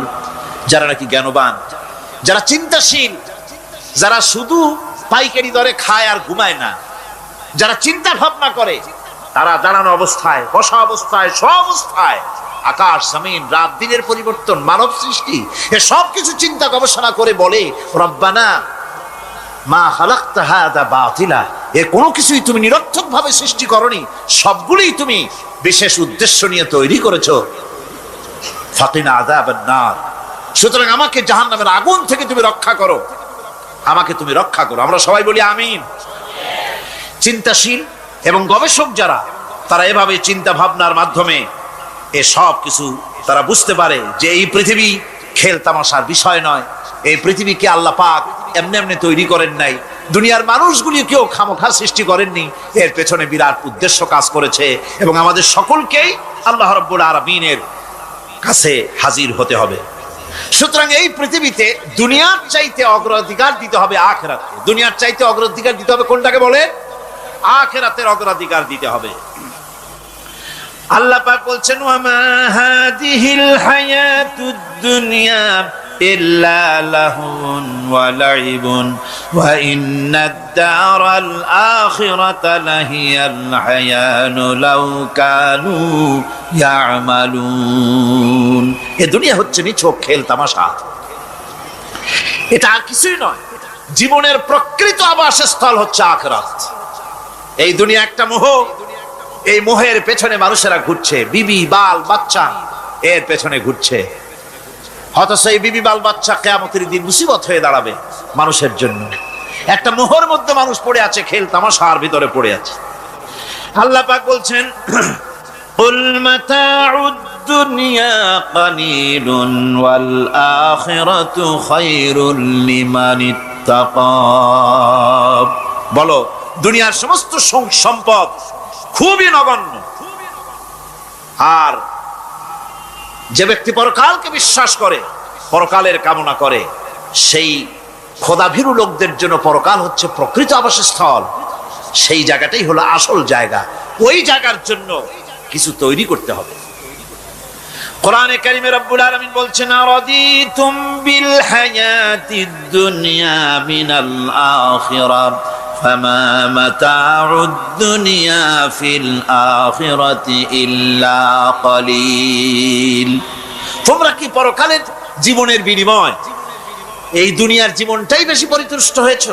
অথচ দুনিয়ার জীবনের সুখ সম্পদ তো পরকালের তুলনায় খুবই নগণ্য। পরকালের সুখ অনেক বেশি, পরকালের দুঃখটা অনেক বেশি, সুখটাও অনেক বেশি। পরকালটা স্থায়ী, সুতরাং দুনিয়ার মোহে না পড়ে পরকালের জন্য জীবনটাকে পরকাল ভিত্তিক জীবন তৈরি করো। আল্লাহ পাক বলছেন, ফাম্মা মান তাগা ওয়া আসারাল হায়াতাদ দুনিয়া ফাইন্নাল জাহিমা হিয়াল মাওয়াব। অতঃপর যে ব্যক্তি বিদ্রোহ করেছে এবং দুনিয়ার জীবনকে অগ্রাধিকার দিয়েছে, তার জায়গা হচ্ছে জাহান্নাম। জোরে বলেন নাউজুবিল্লাহ। যে ব্যক্তি আল্লাহর সঙ্গে বিদ্রোহ করেছে আর পরকালের জন্য পাথর জোগাড় করে নাই, দুনিয়াকে অগ্রাধিকার দিল, পরকালকে ভুলে গেল, তার জায়গা হলো জাহান্নাম। ওয়া আম্মা মান খাফা মাকামা রাব্বিহি ওয়া নাহান নাফসা আনিল হাওয়া ফাইন্নাল জান্নাতা হিয়াল মাওয়া। আর যে ব্যক্তি আপন প্রভুর সামনে উপস্থিত হওয়াকে ভয় করেছে এবং আপন প্রবৃত্তিকে লালসা মুক্ত করেছে, লালসার হাত থেকে রক্ষা করেছে, আল্লাহ রাব্বুল আলামিন কিয়ামতের দিন তার জন্য রেখে দিয়েছেন জান্নাত। তার জন্য কোন জায়গা? জান্নাত। আমাদেরকে পরকাল ভিত্তিক জীবন যাপন যদি করি, তাহলে কবরের জবাবগুলি খুব আসান হবে। আর যদি পরকাল ভিত্তিক জীবন যাপন না হয়, কবরটা মুসিবত হয়ে যাবে। হযরত ওসমান রাদিয়াল্লাহু তাআলা আনহু কবরের কাছে গিয়ে খুব কাঁদতেন। সাহাবায়ে কেরাম প্রশ্ন করেছেন, হুজুর, রাসূল করিম সাল্লাল্লাহু আলাইহি সাল্লাম যখন জান্নাত ও জাহান্নামের ওয়াজ করেন, তখনও তো এত বেশি আপনি কাঁদেন না, যত বেশি কাঁদেন কবরের কাছে এসে, কারণ কি? হযরত ওসমান রাদিয়াল্লাহু তাআলা আনহু বলতেন, আমার সাথীরা, আমি আমার হাবিবের কাছে, আল্লাহ রাব্বুল আলামিনের রাসূলের কাছে আমি শুনেছি এই কবরটাই হলো প্রথম স্টেশন, এই কবরটাই হলো প্রথম ইমিগ্রেশন কাউন্টার। এই জায়গায় যদি কেউ ধরা পড়ে যায়, কারো যদি চার্জশিট হয়ে যায়, সব জায়গায় ধরা পড়ে যাবে, হাসরে মিজানে সিরাতে কোনো জায়গায় নাজাত পাবে না। আর এই কবরটা যদি কেউ মুক্তি পেয়ে যায়, মিজান সিরাত হাসর সব জায়গা থেকে আল্লাহ তারে ভালোভাবে পার করে দিবেন। এটা হলো আসল জায়গা, মারাত্মক জায়গা, খুব মারাত্মক জায়গা। আমি এটাকে ইমিগ্রেশন কাউন্টার বলেছি আমার ভাষায়। ইমিগ্রেশন কাউন্টার যারা বিদেশ ভ্রমণ করেছেন তারা জানেন। লন্ডন যাবেন, আমেরিকা যাবেন, সৌদি আরব যাবেন, যে কোনো বিদেশে যাবেন, গেলেই পাসপোর্ট তারা দেখবে। পাসপোর্টে আপনার ন্যাশনালিটি কোনটা সেটাই তারা জানতে চাইবে। আপনি কোন দল করেন এটা তারা জানতে চাইবে না। আপনি কোন ভাষায় কথা বলেন তাও তাদের জানার দরকার নেই। প্রথমেই তারা আপনার ন্যাশনালিটি দেখবে, আপনার আইডেন্টিটি কি তারা জানতে চাইবে। তারপরে যদি স্যাটিসফ্যাক্টরি হয়, আপনাকে ভিসা দিয়ে ভেতরে ঢুকবার ব্যবস্থা করে দেবে। আর যদি তারা স্যাটিসফাইড না হয়, তাহলে আপনাকে মেহমানখানায় ঢুকানো হবে গ্রেফতার করে। আপনি আন্দাজ এখানে আসছেন কেন? এই জন্য কবর হচ্ছে এ ধরনের একটি ইমিগ্রেশন কাউন্টার। কবরের ভিতরে মানুষ যখনই রাখা হবে, সঙ্গে সঙ্গে দুজন ফেরেশতা আসবে। কবরের কাছে যারা এসেছিল, দাফন হয়ে যাওয়ার পর এই লোকগুলি 40 কদম যেতে যতক্ষণ লাগে, এর মধ্যেই দুজন ফেরেশতা এসে যাবে। এসে জিজ্ঞেস করবে, মান রব্বুকা, তুমি কোন দল করতে? ওটা তাদের জানার দরকার নেই। চাকরি কিসে করতেন ওটা জানার দরকার নেই। ব্যবসা করতেন না চাকরি করতেন প্রয়োজন নেই। প্রথমেই জিজ্ঞাসা করা হবে ন্যাশনালিটি, প্রথমেই জিজ্ঞাসা করা হবে তার ন্যাশনালিটি সম্পর্কে, তার আইডেন্টিটিটা কি, এবং সেটাকে সত্যায়িত করার জন্য, বোঝার জন্য 3টি প্রশ্ন। প্রথম প্রশ্ন, মান রব্বুকা ওয়া মা দীনুকা ওয়া মান নাবিয়ুকা, তোমার রব কে, তোমার দিন কি, তোমার নবী কে। যদি এই ব্যক্তি বেঈমান হয়, মুনাফিক হয়, সে বলবে হায় হাতা লা আদরি, হায় হাতা লা আদরি, জানি না আমার রবকে, আমি জানি না। তোমার দিন কি, দিন কারে কয় বুঝি না। এরপরে আল্লাহর নবী জনাবে মুহাম্মদ রাসূলুল্লাহ সাল্লাল্লাহু আলাইহি ওয়াসাল্লামকে দেখানো হবে, বলা হবে মা কুনতা তাকুলু ফি হাদার রাজুল, এই ব্যক্তি সম্পর্কে তোমার ধারণা কি নিকে? বলবে আমি চিনি না। নাউযুবিল্লাহ।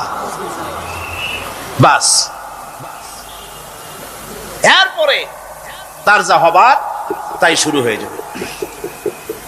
আর যদি বান্দাটা মুমিন হয়, প্রশ্ন করা হবে মান রব্বুকা, জবাব দেবে রব্বি আল্লাহ, আমার রব আল্লাহ রাব্বুল আলামিন। ওয়া মা দীনুকা, দীনুনা ইসলাম, আমার দিন হচ্ছে ইসলাম। এরপরে আল্লাহর নবীকে দেখানো হবে। কয়েক রকমের বর্ণনা আছে। কোন বর্ণনায় আছে হুজুরের আকারে দেখানো হবে, অথবা রাসূলকে সরাসরি দেখানো হবে। বলা হবে মা কুনতা তাকুলু ফি হাদার রাজুল, এই লোকটি সম্পর্কে ধারণা কি? মুমিন ব্যক্তি বলবে হাদা নবিয়ুনা মুহাম্মাদুর রাসূলুল্লাহ সাল্লাল্লাহু আলাইহি ওয়াসাল্লাম, ইনি আমার তো সেই নবী মুহাম্মাদুর রাসূলুল্লাহ সাল্লাল্লাহু আলাইহি ওয়াসাল্লাম। আমরা যদি এই রকমের জবাব দিতে পারি, আল্লাহ কবুল করো। সকলে জোরে কোন আমিন। জবাব হয়ে যাওয়ার পর গায়ব থেকে আওয়াজ আসবে, ফাফরিশু বিল জান্নাতি ওয়ালবিসু বিল জান্নাহ, ও আমার ফেরেশতারা, আমার এই বান্দাকে জান্নাতের পোশাক পরায়া দাও, আর কবরটাকে জান্নাতের বিছানা বিছায়া দাও। জান্নাতের পোশাক পরায় দাও, জান্নাতের বিছানা বিছায়া দাও। ইলা মাদ্দা বাসারিহি, তার চোখের দৃষ্টি যতদূর যায় কবরটা ততটা প্রশস্ত করে দাও। এরপর বেহেশতের পোশাক পরাইয়া, বেহেশতের বিছানা বিছায়া ফেরেশতা বলবে নুম কানাউমুল উরুস, ঘুমিয়ে যাও। দুলামিয়া যেমন বাসর সজ্জায় নতুন বউ নিয়ে আরামে ঘুমায়, এরকম আরামে ঘুমায় যাও। ইলা ইয়াউমিল কিয়ামা, কিয়ামত পর্যন্ত ঘুমায় থাকবে, আরামে ঘুমিয়ে থাকবে। এরপরে সিংহায় ফুৎকার হবে, সিঙ্গার ফুৎকারের আওয়াজে তার ঘুম ভেঙে যাবে, বলবে ইয়া ওয়াইলানা মান বাআসানা মিন মারকাদিনা, হায় আফসোস, আমার এত আরামের ঘুম থেকে কে আমাকে জাগ্রত করলো, আমার ঘুমটারে নষ্ট করলো কে? আওয়াজ আসবে, হাদা মা ওয়াদার রহমান ওয়া সাদাকাল মুরসালুন, এটা হচ্ছে রহমানের সেই ওয়াদা, আর মুরসালিনরা নবীরা সত্য কথাই বলেছিলেন, সেই কিয়ামত অনুষ্ঠিত হচ্ছে। আমার বন্ধুগণ, সেজন্য এই দুনিয়ার মোহে পড়ে থাকলে পরে দুনিয়ায় যারা অগ্রাধিকার দিবে দুনিয়াকে পরকালের তুলনায়, জবাব দিতে পারবে না কবরের ভিতরে গিয়া। আর যারা পরকালকে অগ্রাধিকার দিবে, দুনিয়ার চাইতে পরকালকে বেশি অগ্রাধিকার দেবে, আর আল্লাহর ভয় কলিজার ভিতরে রাখবে, কবরের জবাব সঠিকভাবে দিতে পারবে, কিয়ামতের দিন আল্লাহ রাব্বুল আলামিন তাদের জন্য জান্নাত দান করবেন। জোরে বলেন আমিন। দুনিয়াটা হচ্ছে দুনিয়া যেখানে আমরা আসি। আমি আগেই বলেছি, দুনিয়া হচ্ছে আদনা শব্দ থেকে এর উৎপত্তি হয়েছে, তুচ্ছ, নিকৃষ্ট, এটার দাম নাই, এটার মূল্য নাই। হযরত ইবনে কাইয়িম রাহিমাহুল্লাহ নওয়ারাল্লাহু মারকাদাহু ওয়া জাআলাল জান্নাতা মাসওয়াহু, হযরত ইবনে কাইয়িম তিনি বলছেন, সুন্দর করে বলছেন দুনিয়া সম্পর্কে, মা মাদা ফিদ দুনিয়া আহলামুন ওয়া মা বাকিয়া মিনহা আমানি ওয়াল ওয়াক্তু বাইনাহুমা দাইউন। মা মাদা ফিদ দুনিয়া আহলামুন, জীবনের যে অংশ ফেলে এসেছি সেটা আজ একটা স্বপ্ন, ওয়া মা বাকিয়া মিনহা আমানি, আর জীবনের যে অংশ সামনে বাকি আছে সেটা এখন একটা আকাঙ্ক্ষা, ওয়াল ওয়াক্তু বাইনাহুমা দাইউন, আর এর মাঝখান থেকে সময় সব চলে যাচ্ছে। কত বড় কথা চিন্তা করেছেন? জীবনের যে অংশ ফেলে এসেছি তা আজকে স্বপ্ন, তা আজ কি বলেন? স্বপ্ন। আর সামনে যা আছে সেটা আকাঙ্ক্ষা, আর মাঝখান থেকে সময় সব চলে যাচ্ছে। এরপরে তিনি বলছেন, وَمَنْ يَسْحَبِ الدُّنْيَا يَكُنْ مِثْلَ قَابِضٍ عَلَى الْمَاءِ خَانَتْهُ فُرُوجُ الْأَصَابِعِ। দুনিয়াদারের অবস্থা হচ্ছে এই, কেউ যদি দুই হাতে পানি খামসায় ধরে, দুই হাতে কি ধরছে বলেন? দুই হাতে পানি খামসায় ধরেছে, খুব মজবুত করে ধরেছে, 2 মুঠ পানি, বলেন থাকবে কতটুকু? কতটুকু থাকবে? 1 ফোঁটাও থাকবে না, কারণ তার আঙ্গুলের ফাঁক তার সাথে খেয়ানত করবে, আঙ্গুলের ফাঁক দিয়া পানিগুলি সব বেরিয়ে চলে যাবে। সুতরাং দুনিয়া যারা চায় তারা ঠিক পানি খামসায় ধরলে পানি যেমন হাতের ভেতর থেকে খেয়ানত করে চলে যায়, যারা দুনিয়া চায় দুনিয়াও তাদেরকে এভাবে ফাঁকি দিয়ে চলে যায়। তবুও দুনিয়ার মায়া মানুষের এত বেশি। আল্লাহর নবী বলেন, লাউ কানা লি ইবনি আদম ওয়াদিন মিন যাহাবিন লাহাব্বা ইয়াকুনা লাহু সানিন, এই পৃথিবীতে যদি কাউকে একটা মাঠ ভরে যদি সোনা দেওয়া যায়, লোকটা বলবে রব্বুল আলামিন, আমি যদি আরেকটা মাঠ এরকম সোনা ভরা পেতাম, দ্বিতীয় আরেকটা মাঠ দেওয়া হলে আবার বলবে যদি তৃতীয় আরেকটা মাঠ সোনা ভরে যদি পেতাম। নবীজি বলেন, ওয়ালা ইয়ামলাউ জাওফু ইবনু আদামা ইল্লা তুরাব। যা করতে হবে, আখিরাতে জবাবদিহিমূলক জীবন যাপন করতে হবে। আপনি ব্যবসা করবেন, ওজনে কম দিতে পারবেন না, আপনি খাদ্যে ভেজাল দিতে পারবেন না, চুরি করতে পারবেন না, ডাকাতি করতে পারবেন না, জেনা করতে পারবেন না, বদমাশি করতে পারবেন না, মদ খেতে পারবেন না, সন্ত্রাসী হতে পারবেন না, হাইজ্যাকার হতে পারবেন না, চাঁদাবাজ হতে পারবেন না, মুনাফাখোর হতে পারবেন না, আপনি চোরা কারবারি হতে পারবেন না, ঘুষখোর হতে পারবেন না, সুদখোর হতে পারবেন না। এই সব কাজ পরকালকে বিশ্বাস করলেই এ সমস্ত কাজ থেকে মানুষ বিরত থাকতে পারে। কথা ঠিক কিনা? এটাই হচ্ছে। সুতরাং এই পৃথিবী থাকবে না, এটা কি চিরকাল থাকবে না? এর একটা পরিসমাপ্তি ঘটবে। যেমন করে সারা বছর লেখাপড়া করার পর কলেজে, বিশ্ববিদ্যালয়, মাদ্রাসায়, হাই স্কুলে, সব জায়গায় সারা বছর লেখাপড়া করার পর যেমন পরীক্ষা দেওয়ার একটা দিন আসে, সারা বছর ব্যবসা করার পর হিসাব নিকাশ করার যেমন একটা সময় আসে, সারা মাস চাকরি করার পর বেতন পাওয়ার যেমন একটা দিন আসে, সারা জীবন চাকরি করার পর পেনশন পাওয়ার যেমন একটা সময় আসে, অনুরূপভাবে এই দুনিয়া যেদিন শেষ হয়ে যাবে, আল্লাহ নির্ধারিত সময় শেষ হয়ে যাওয়ার পর একটা সময় আসবে যখন আল্লাহ রব্বুল আলামিন সব শেষ করে দিবেন, লন্ডভন্ড হয়ে যাবে, কিছুই থাকবে না। কোরআনে কারিমে আল্লাহ সব বলেছেন, কোরআনে সব আল্লাহ বলে দিয়েছেন। আল্লাহ পাক বলেন এই পৃথিবীর সব কেমন ভাবে ধ্বংস হবে তার চিত্র আল্লাহ পাক কোরআনে কারিমে তুলে ধরেছেন। ইযাস সামাউ ফাতারাত ওয়া ইযাল কাওয়াকিবু তাসারাত ওয়া ইযাল বিহারু ফুজ্জিরাত ওয়া ইযাল কুবুরু বু'সিরাত। যখন আকাশসমূহ দীর্ণ বিদীর্ণ হয়ে যাবে, তারকাগুলি বিক্ষিপ্ত হয়ে ছিটকে পড়বে,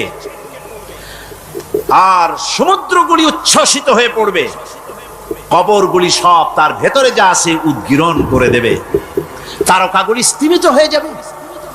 এরপরে সমস্ত আকাশগুলি কাতাইয়িস সিজিল্লিল কুতুব, কিতাবের পৃষ্ঠার মতো একটার পরে একটা ঠাস ঠাস করে পড়তে থাকবে, চূর্ণ বিচূর্ণ হয়ে ভেঙে চুরে একাকার হয়ে যাবে।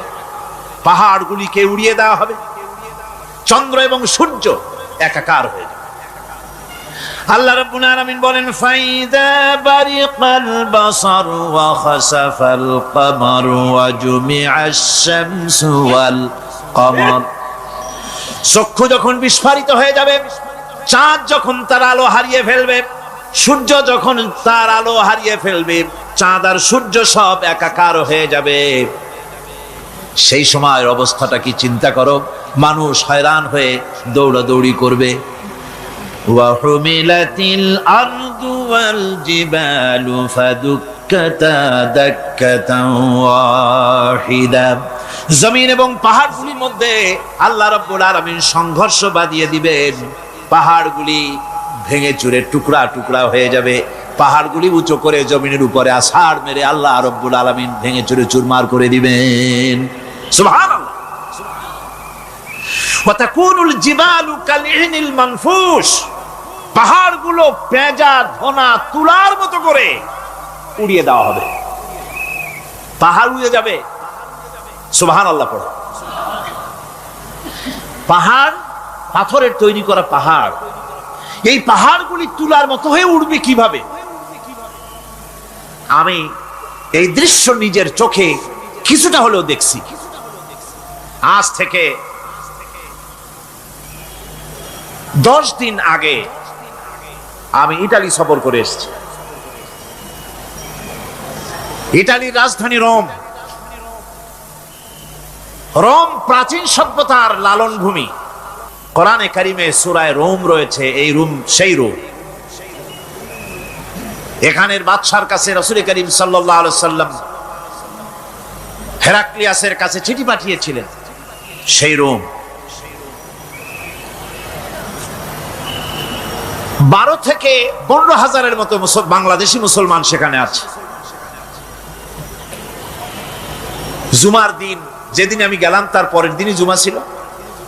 জুমার নামাজ পড়লাম ভ্যাটিকানের কাছেই বিশাল মসজিদ, ইউরোপের ভিতরে সবচেয়ে বড় মসজিদ এটা। রোম ইসলামের দুশমনদের রাজধানী। সেইখানে যখন আযান হচ্ছে আশহাদু আন্না মুহাম্মাদার রাসূলুল্লাহ, আমার অনুভূতির কথা আপনাদেরকে বোঝাতে পারবো না, কি অনুভূতির সৃষ্টি হয়েছে আমার ভেতরে।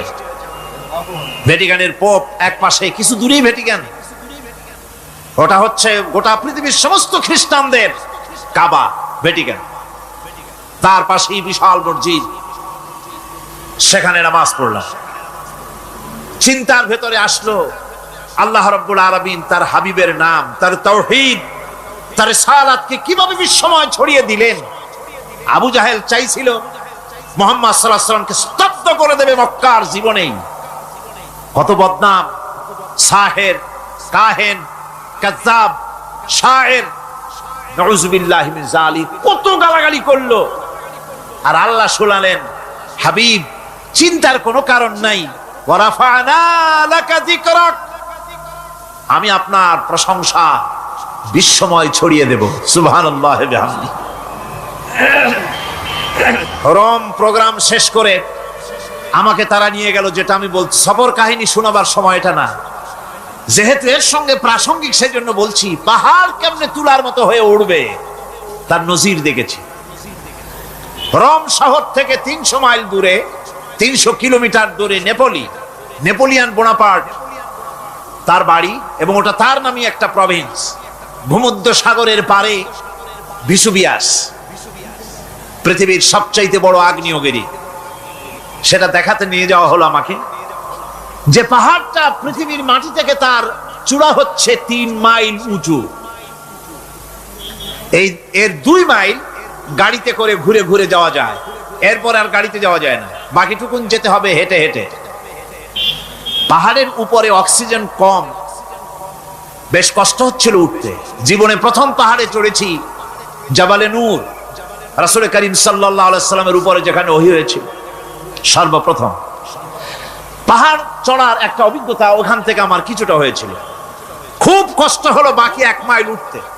যখন ভিসুভিয়াসের একদম শীর্ষে চলে গেছি, সেখানে গিয়ে আমার সাথে 15-20 জন লোক ছিল। আমি নিজেই আল্লাহু আকবার বলে আমার গলা থেকে আওয়াজ বেরিয়ে গেল। আমি দেখতে পেলাম ভিসুভিয়াসের শীর্ষে বিশাল গর্ত। আমার মনে হয় গর্তটা এই মাঠের 1/4 হবে, এই মাঠের 1/4 হবে গর্তটা। সেই গর্তটার গভীরতা হচ্ছে 1.5 কিলোমিটার। এইখান থেকে পাথরগুলি উত্থিত হয়েছে, আগ্নেয়গিরি পাথর আগুনে গলে লাভা হয়ে এগুলি পাহাড় বেয়ে উপচে পড়েছে, চতুর্দিকে 12 মাইল ছড়িয়ে গিয়েছে। আমার মনে পড়লো ওয়াকুদুহান নাস ওয়াল হিজারা, জাহান্নামের আগুনের ইন্ধন হবে মানুষ আর পাথর। আমি সেখানে সেজদায় পড়ে গিয়া কান্নাম আর বললাম, আল্লাহ জাহান্নামের আগুন হারাম করে দিও আমাদের জন্য। পাথর কিভাবে গললো, গলে পাথরগুলি গলে পুড়ে চতুর্দিকে পড়েছে, আর ছিটকেছে, চতুর্দিকে ছিটকে পড়েছে। সেই পাথরগুলি ছিটকে ছিটকে যেগুলি পুড়ে পড়েছে, সেগুলিকে দূরে সাদা রঙের বলে মনে হয়, কোনোটা সাদা কোনোটা কালো, মনে হয় যেন তুলার মতো হয়ে পড়ে আছে চতুর্দিকে। 1944 সনে তৃতীয়বারের মতো ভিসুভিয়াস যে অগ্নিগিরি, যে অগ্নি উৎপাত করে, তাতে আশেপাশের 12 মাইল এলাকা এফেক্টেড হয়ে যায়। পাথরগুলি গলে এভাবে বিধ্বস্ত করে দিয়েছে। এখান থেকে এখানে জোহরের নামাজ, আসরের নামাজ আমরা পড়লাম, আল্লাহর কাছে খুব দোয়া করলাম। এখনো ধোঁয়া উঠতেছে, এখনো পাহাড়ের ফাটল দিয়ে ধোঁয়া উঠছে। একজন হাত দিয়ে আমাকে বলল যে খুব গরম লাগে ধোঁয়াগুলি। ওখানকার লোকেরা বলল যে ভেতরে এখনো আগুন আছে, তবে সুপ্ত, যে কোনো মুহূর্তে আবার তা জাগ্রত হতে পারে। আমরা সেখান থেকে নেমে এলাম। একটু কিছু দূর গিয়েই সেখানে হলো পম্পেই শহর। এই পম্পেই শহরটা হচ্ছে ঈসা আলাইহিস সালামের জন্মের 2000 বছর আগে এই শহর তৈরি হয়। ঈসা আলাইহিস সালামের জন্মের 179 বছর পর ভূমিকম্প হয়। সেই ভূমিকম্পে গোটা পম্পেই শহরটা পৃথিবীর মানুষের চোখের আড়াল হয়ে যায়, ধ্বংস হয়ে যায়, মাটির তলায় গরক হয়ে যায়। আজ থেকে 200 বছর আগে মাটি খনন করতে গিয়ে এই শহর আবিষ্কৃত হয়। পুরা শহরটা খুঁড়ে তারা বের করেছে।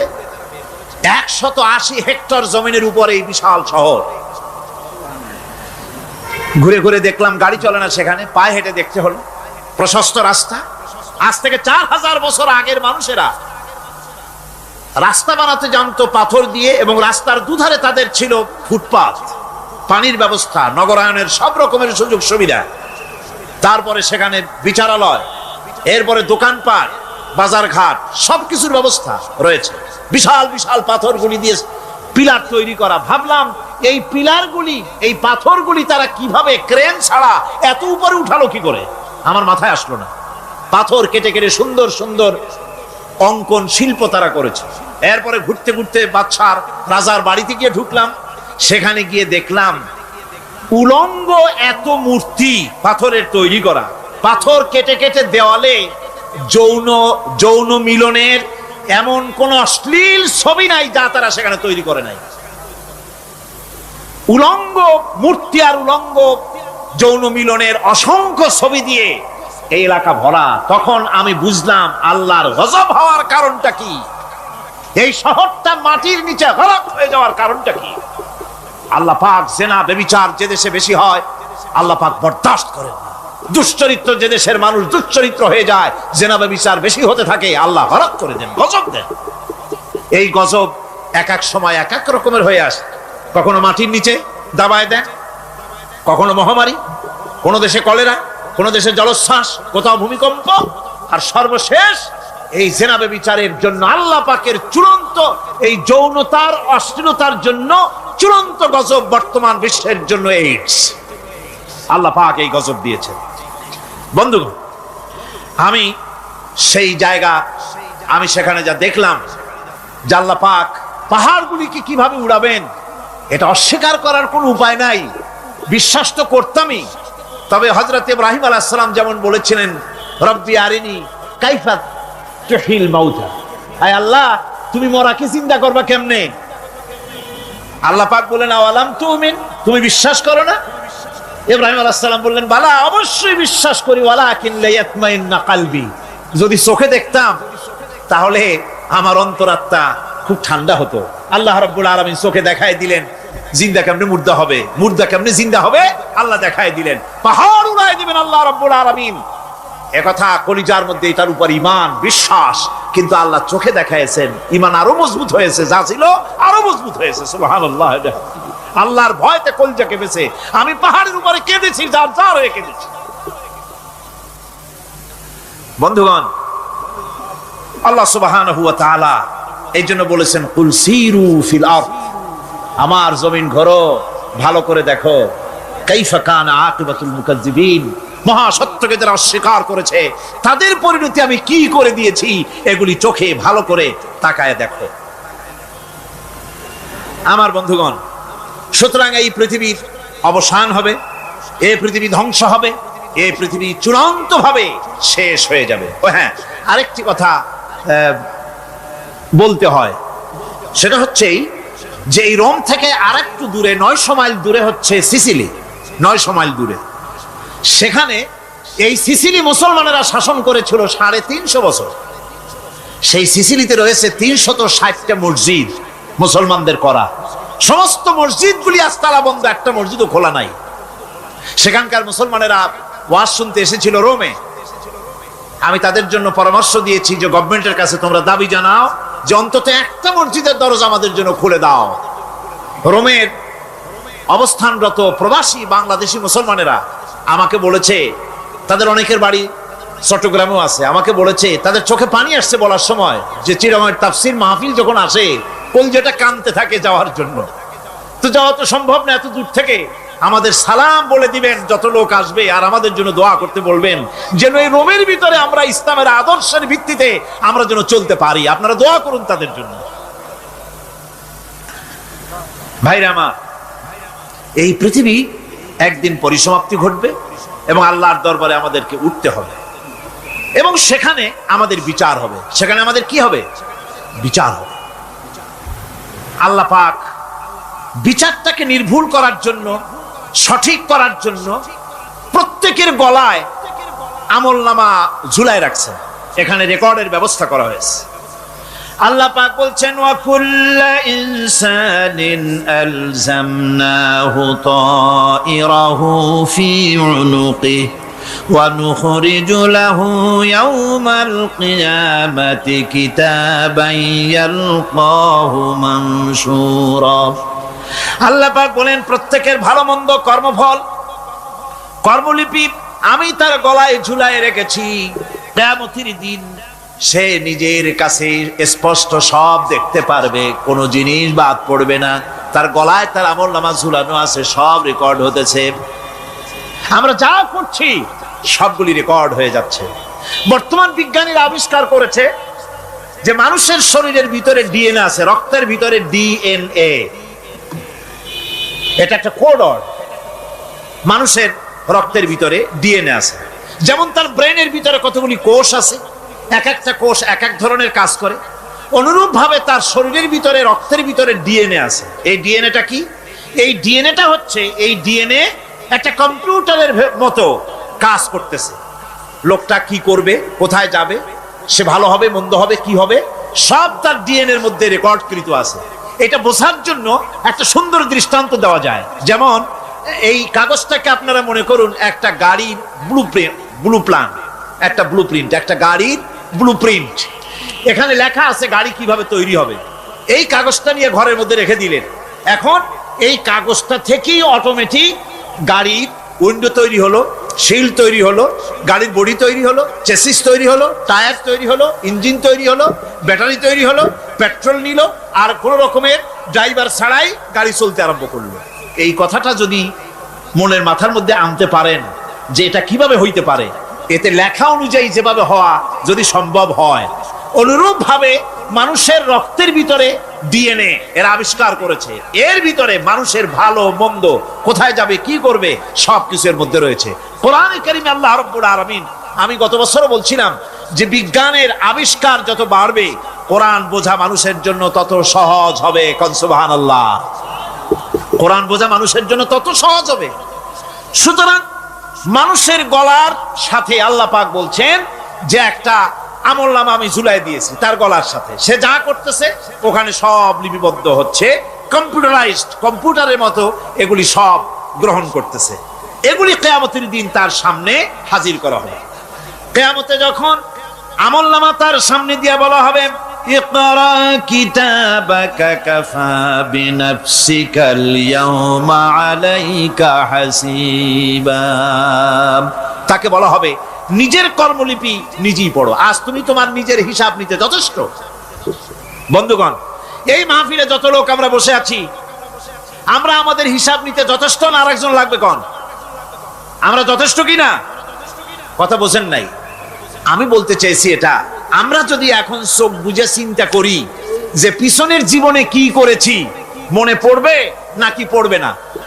বলেন সবাই, পড়বে কি পড়বে না?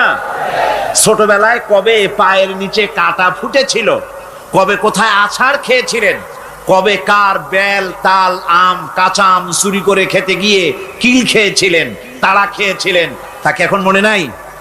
আছে। তাহলে কিল, ওই তাল বেল চুরি করতে গিয়ে যে কিলটা খাইছিলেন সেটাও মনে আছে, ভালো মন্দ সব মনে আছে। তাহলে কোন হোটেলের রুমে কি করছিলেন, কোন স্কুলে কোন কলেজে কি করছিলেন, তারপরে জীবনে ছোট বড় ঘটনাগুলি চোখ বুঝতে মনে পড়বে না? এবার হিসাব করেন, মনে যদি পড়ে এবার হিসাব করেন আপনি জান্নাতি না জাহান্নামী। আপনি আপনার নিজের হিসাব নেওয়ার জন্য যথেষ্ট। তাকে হিসাব করতে বলা হবে, তোমার হিসাব, তোমার নিজের হিসাব নেওয়ার জন্য তুমি যথেষ্ট, তোমার হিসাব তুমি নিজেই করো, এটা পড়ো। আর সেই কিয়ামতের দিন কোনো সাহায্যকারী মিলবে না।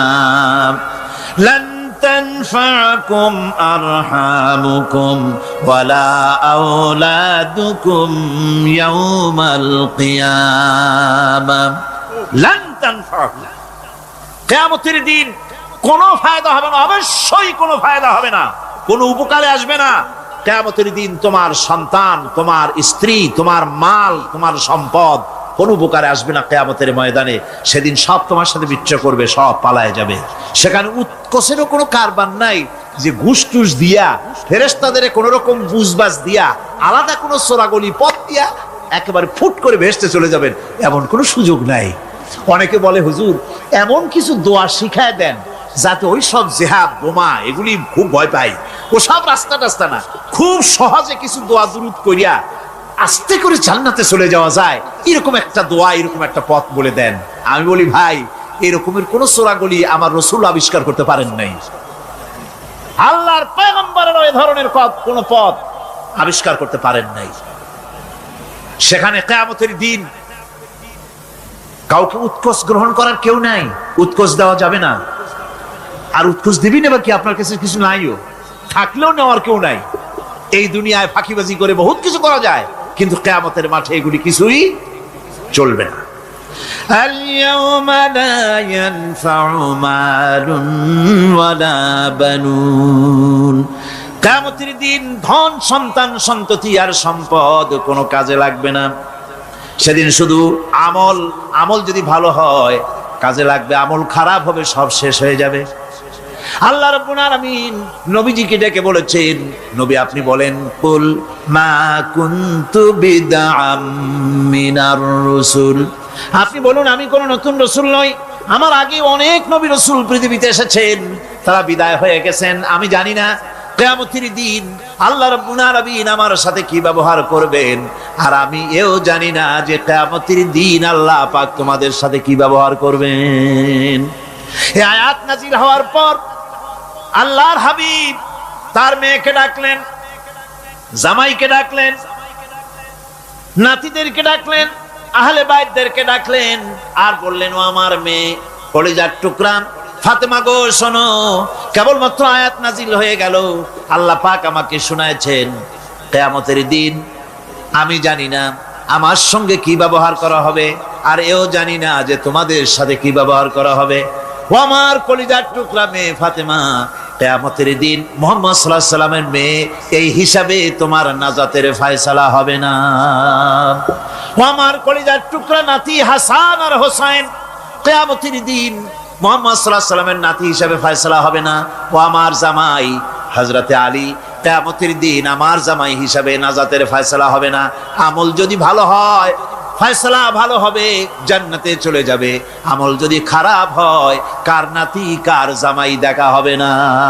সুবহানাল্লাহ, কঠিন কিয়ামতের মাঠ। এই পরকালের বিশ্বাস যদি কলিজার মধ্যে ঢোকে মানুষ ভালো হয়ে যাবে। কোন সুবহানাল্লাহ।